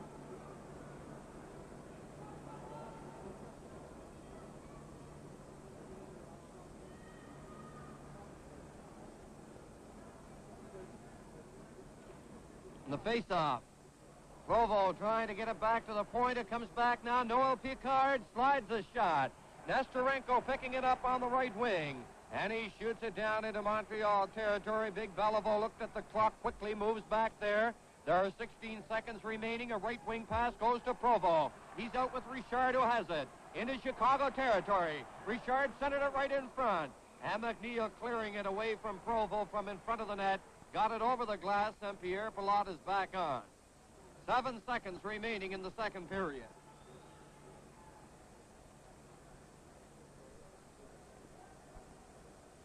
And the pace will have to be grueling in every sense of the word in the third period, because it's getting warmer and warmer in here. And you notice more and more little patches of water on the ice.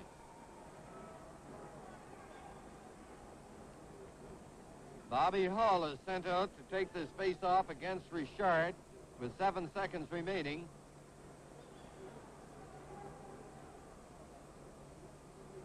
And we have Provo, Richard, Berenson, J.C. Trombley, and Ted Harris. They're all in over the Chicago line. Nestorenko and Hay are the other forwards for the Hawks. Now on the face-off, it goes loose. Richard finally centered it. Berenson takes the shot. 2 seconds. There's your shot by J.C. Trombley. And the horn sounds to end the second period. And so the score at the end of the second period, Montreal 1, Chicago 1. This game is coming to you from the stadium in Chicago.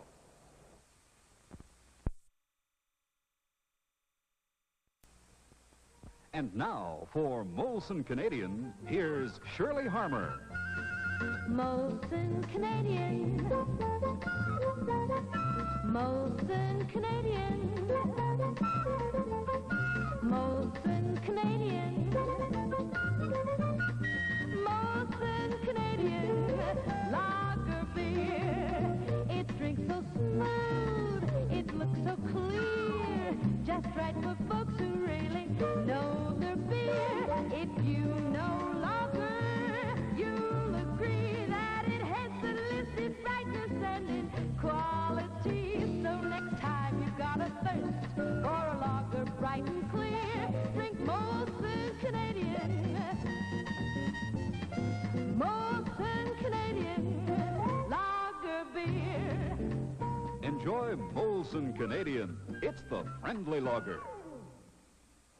Frank Selke Jr. with Bob Bond once again. Bobby, another 20 minutes, and this time a little bit different period, I would think. Yes, that was a much more exciting period, Frank. I thought the boys untracked themselves a bit, and certainly it was a much more exciting period for the spectators. I thought there was a couple of hockey players that, especially on the Chicago club, I think perked themselves up. And goalie Glenn Hall came up with some great saves there right in the first, and I thought Pierre Pilote added a little bit of inspiration there when he came out, and he set up their initial goal that they got to tie the game up again. I think that gave them a little more steam. And since then, I think that line they've started to perk the whole Chicago club up with Pierre Pilote, and I think Esposito and Bobby Hull and Mackey have started the game going a little better. I think Canadians now have started to show a bit of their skating ability. They've got a few fellas going out there now. I think Provo, he's starting to move, and he's not worrying so much about Bobby. He's going on his own now and starting to move down that wing. And I think this is a pretty important job, and I think Henry Richard is starting to pick it up, and Big Jean Beliveau. And Little Russo, of course, you always have to worry about him. He's playing really well tonight. Sounds to me like you're looking for quite a third period, Bob. Yes, I think it's going to be a terrific third period. Things are really coming along, and I think it could be by far the most exciting period of hockey we've seen so far. Right, Bobby, you mentioned a couple of fellas early when you talked about Glenn Hall and then Pierre Pilote. Now, the name of the game in playoffs is goaltending, but the Blackhawks have certainly missed Pierre Pilote, and he certainly helped them tonight. Yes, I think so. I didn't, at first, the first couple of games, I didn't really think Pierre meant that much to the Chicago club, but certainly it showed out there when he started to move that puck for him, and he holds the puck and pretty well governs the game and passes that puck and gets the guy in the opening. And this is really important to those forwards, to bust in the opening for him, and Pierre certainly can lay that pass on the stick really well, and I think this is really an important thing. A great offensive hockey player. Now, Bob, you're going to have to fix some stars, and it's a little early to do that. Just about 5 minutes ago, you were telling us how do you fix stars in a game like this. Have you got a couple in mind? Well, right now, I think I'd have to go along with quite a few fellas. There's nobody really opened it up yet to be a big standout over everybody else. There's several fellas that I think are playing an excellent game, and some of these fellas you probably wouldn't watch too much, but certainly they're coming up with a big effort. And I think I'll just hold back to the third period. Keep us in suspense? Yes, I think if they keep playing as well as they are right now, a couple of these fellas, I think I'd have to go along with. Independent brewers since 1786. Brewers of Molson Canadian Lager Beer and Molson Export Ale. The second half of tonight's Stanley Cup playoff is brought to you by Imperial Oil Limited and Esso Dealers agents and distributors serving your community.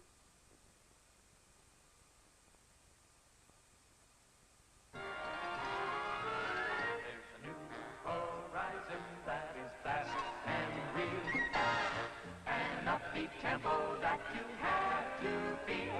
It's a magic we're all part of. You can feel it at the start of every bright new day with more for you. More the Imperial way.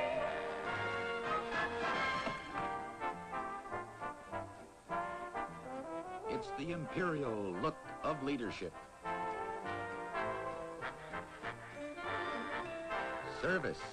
Plenty of it for your car. Service for your home with Esso guaranteed quality and value in an expanding area of products. And a touch of tomorrow in this auto analysis center. Electronic fingers probe into every mechanism to build a picture of mechanical condition, to keep you safe, to save you money, to pinpoint necessary maintenance. And all with the modern convenience of Essomatic credit.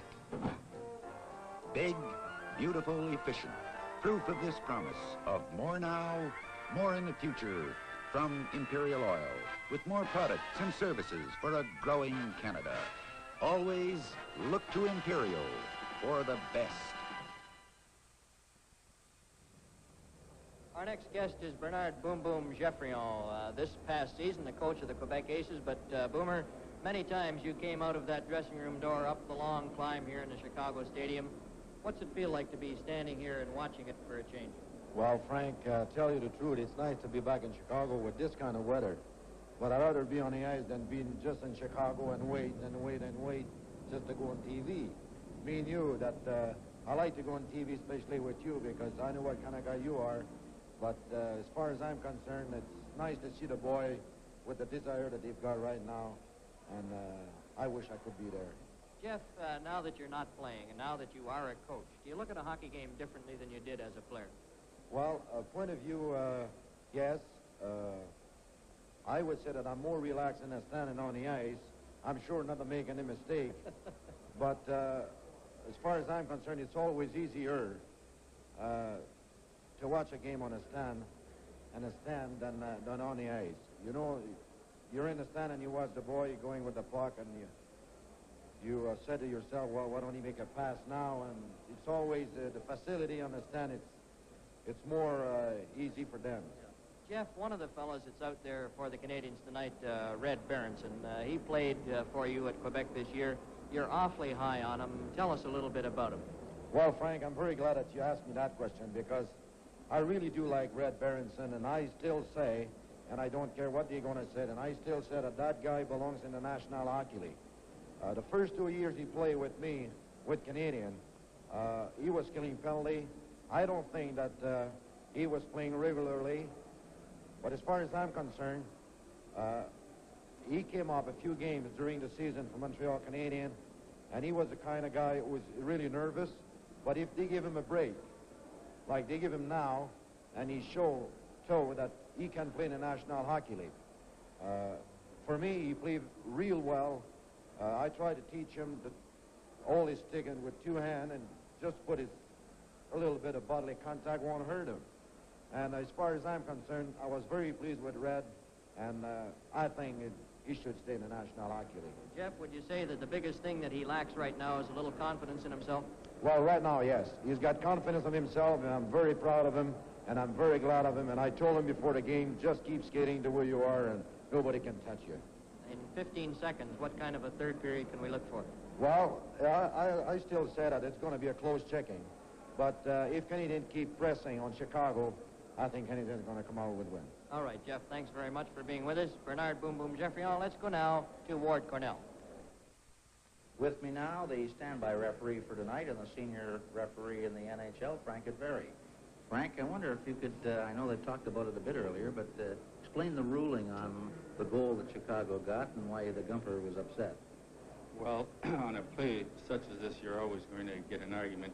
I didn't really see the goal because the fans were standing up in front of us, but the rule states that any goal that is deliberately directed into the net. In other words, if a player kicks it or bats it in with his hand, it shall not be allowed. But if he's standing in front of the net and the puck hits his skate or his leg or anything and deflects into the net, why, it's a legal goal. And obviously John thought that this was what would happen and allowed the goal. Frank, is it a tough one to call, or does it come up very often? It comes up frequently.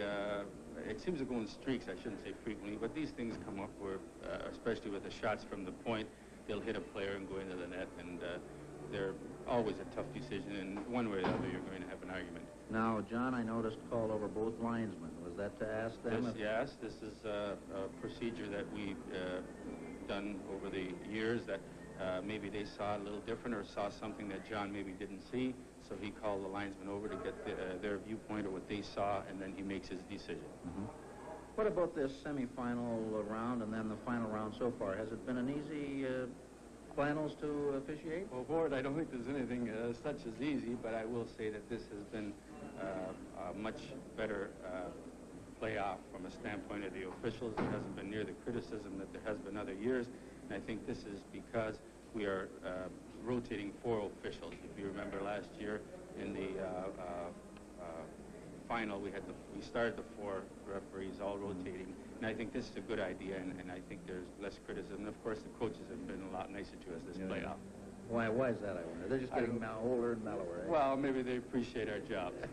One of the questions I'm asked a lot, and perhaps you can clarify it, is it automatic major penalty if blood is drawn? You know, they're always running over and showing you the blood. No, Ward, this is a misconception. This rule dates back years and years ago. When there was blood, there was a major penalty. The rule says that a major penalty shall be awarded to a player if he fouls another player by hooking or high-sticking, and if the player is injured. Blood doesn't come into the decision by the referee at all, and it's strictly a case of whether he determines whether it warrants a major or not. Theoretically, he could get a major just by hurting him in some other way. Yes, he could have a sizable lump on his head by an injury, and if the referee felt that it warranted a major penalty, why, this is exactly what he would award. What are the toughest calls to make, Frank? Well, there's no doubt about it. Interference, I think, is the toughest call to make because now it's fairly simple when there's a player going down right wing, say, with a puck, and another player, one of his players is coming down the other wing, and someone is holding or hooking or grabbing him on the way in. This is very simple to call. But in front of the net, when you have an attacking player trying to get in position to deflect a puck or something to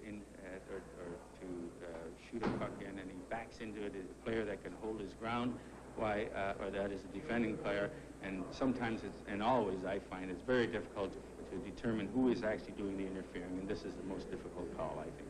Thank you very much, Frank and Barry. In just a moment, Danny Gallivan, a play-by-play of the third period in this game coming to you from Chicago Stadium.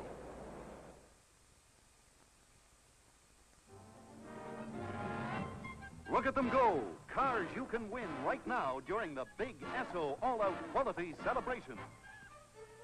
And now, with tonight's lucky winner, here is Murray Westgate.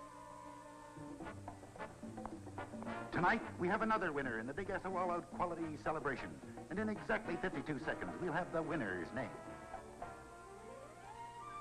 Winner of a 65 Ford Mustang with power brakes, power steering, floor-mounted automatic, radio, front seat belts, and V8 power under the hood that thrives on the new all-out quality in both Esso gasolines.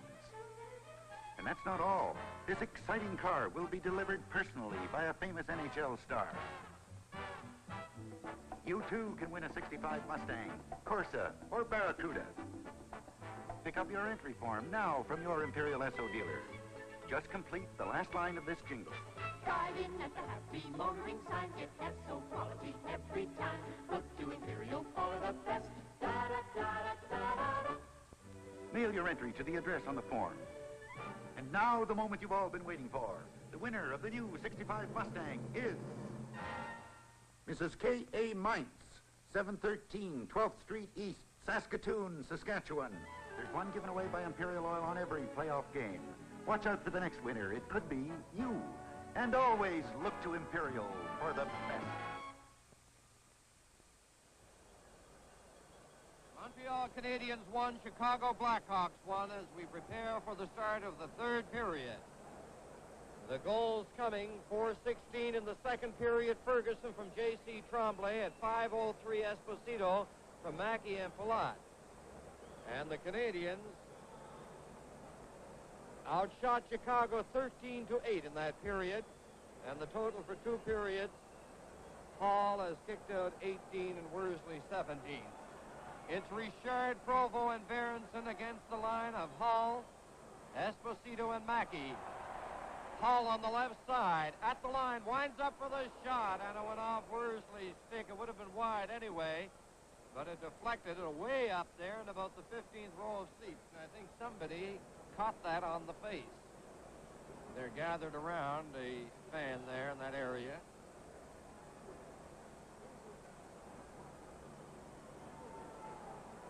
Most of the people standing up, and one of the rink attendants is calling for somebody to move in to render first aid.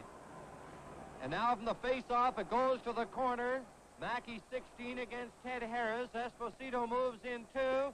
Here's Pierre Palat shooting it, and Berenson stopped it. Berenson down with Richard. A pass to Richard going in, and he couldn't control it. By the time he got in there, the puck was beyond the net. Now Esposito. A pass goes off a leg. It's picked up on the left side. Here's Pierre Palat working it on the boards into Canadiens territory. Ted Harris covering up for Montreal. Esposito is jamming against him, and the play is stopped.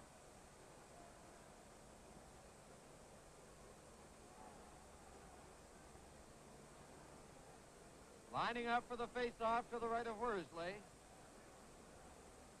Hall is poised, a backhand shot, and Worsley made the split. I think it hit the goalpost on the far side. Now Richard to Berenson, back to Richard, cutting in on the left side. A backhand shot, and Hall stopped it. Here's Berenson back to Ted Harris. The puck is loose to number 16, Mackey. Mackey a long pass to Hull. Off his stick, he goes to the corner, dropping it back.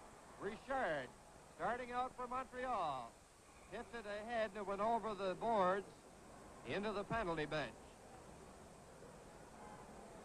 We've had a call from the city of Toronto saying 2 pucks are showing on the ice. I've noticed an extra spot on our monitor tonight, and it could be that there is a spot in the lens in the camera that's doing the normal part of the work. Right now it's just outside the face-off circle on the back of the Nikita. Well, I don't think the players will agree there are 2 pucks out there. At times they have it tough enough with one. Now the puck bouncing in front of the penalty box again. It goes to Ravlich ahead. Mikita got his stick on it. It goes to the corner. Mikita trying to center it. He does. And Harper had trouble getting it behind the net. Up it comes to Russo on the right side. He winds up for the shot off McNeil's stick. Dickie Duff flips it to the corner. Ravlich playing it to Mikita, who catches up with it. There's a pass to Kenny Worm, and it's called on the offside. And I don't know, anytime there's an interview conducted from up here, we should put up the sign, do not adjust your set, because it's the vibration. You were really moving about, Danny. You and Red were jumping up and down about a half an inch, but the whole box here does vibrate about that much. Yes, we really moved around. McNeil trying to clear it out. He lost it. Here's Russo getting set, and oh, he just missed on the far side. Here's Ravlich working on the right wing boards. Russo trying to keep it in. Mikita's coming down with Kenny Worm. A pass to Worm. He's going right in and goal. He's getting set. He shoots. He scores!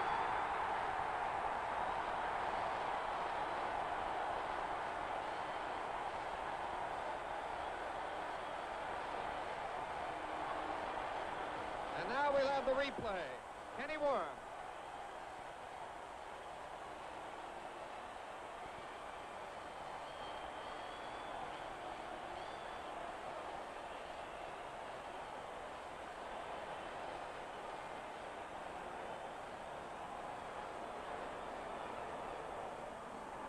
Kenny Worm from Makita, and the Hawks lead 2-1.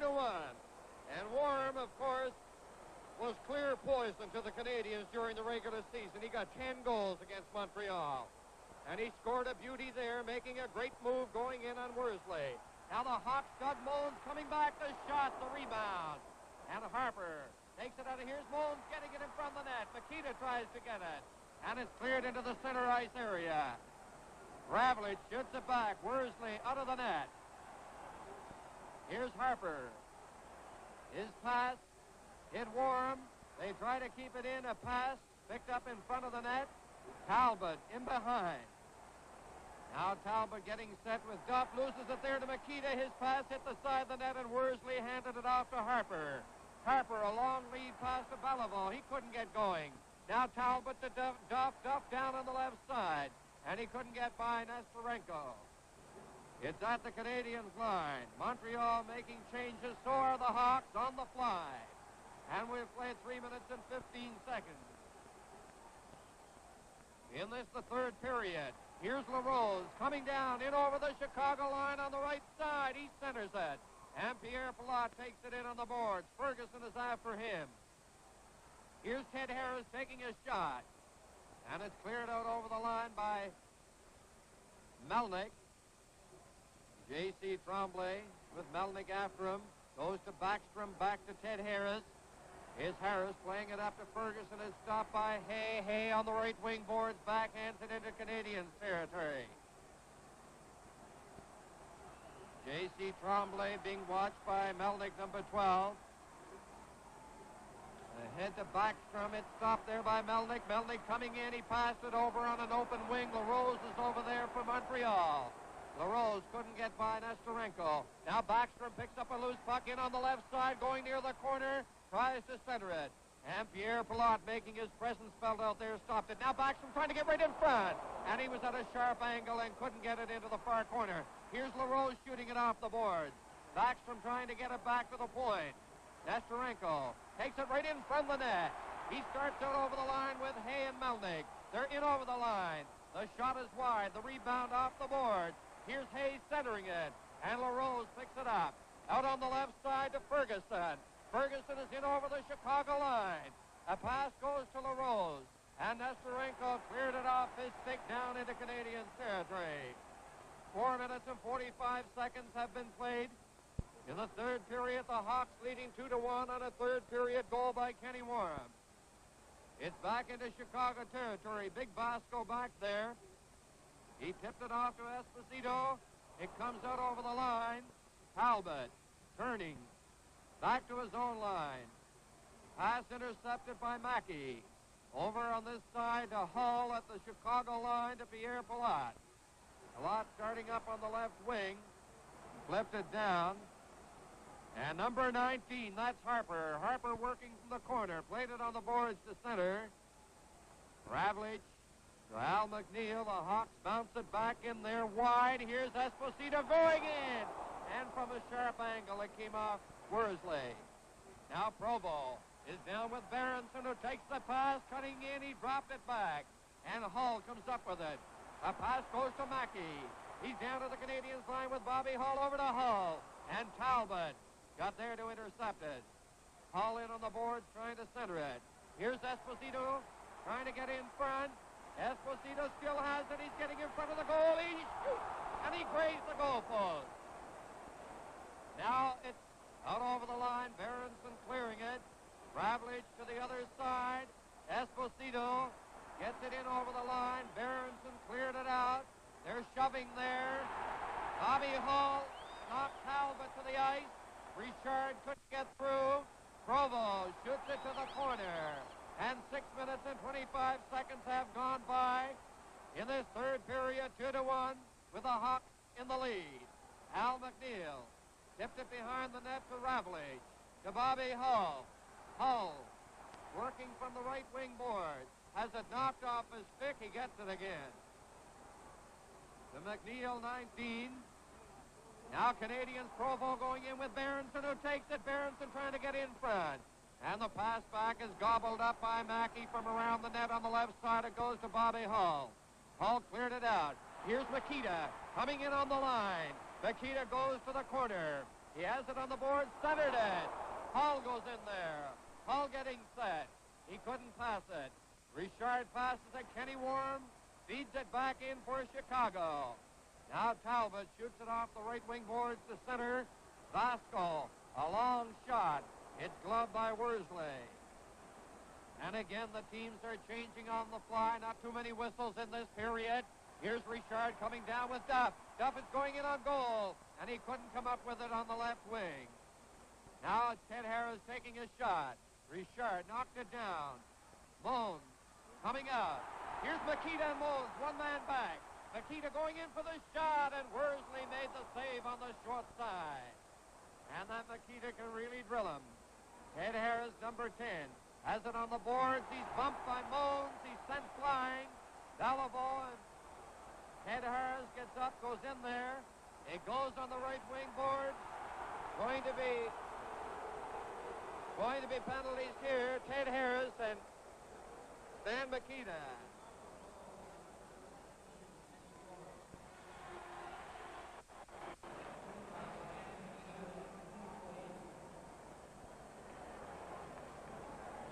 And they just make the announcement on the goal, a 2:08 warm from Makita.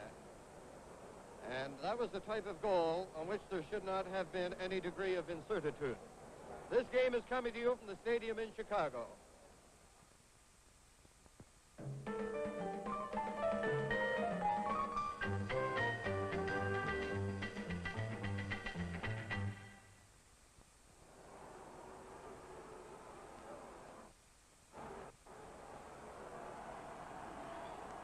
At 7:59 in the third period, Ted Harris of Montreal for high sticking, Makita of Chicago for cross-checking. Face off to the left of Gump Worsley, and Belival's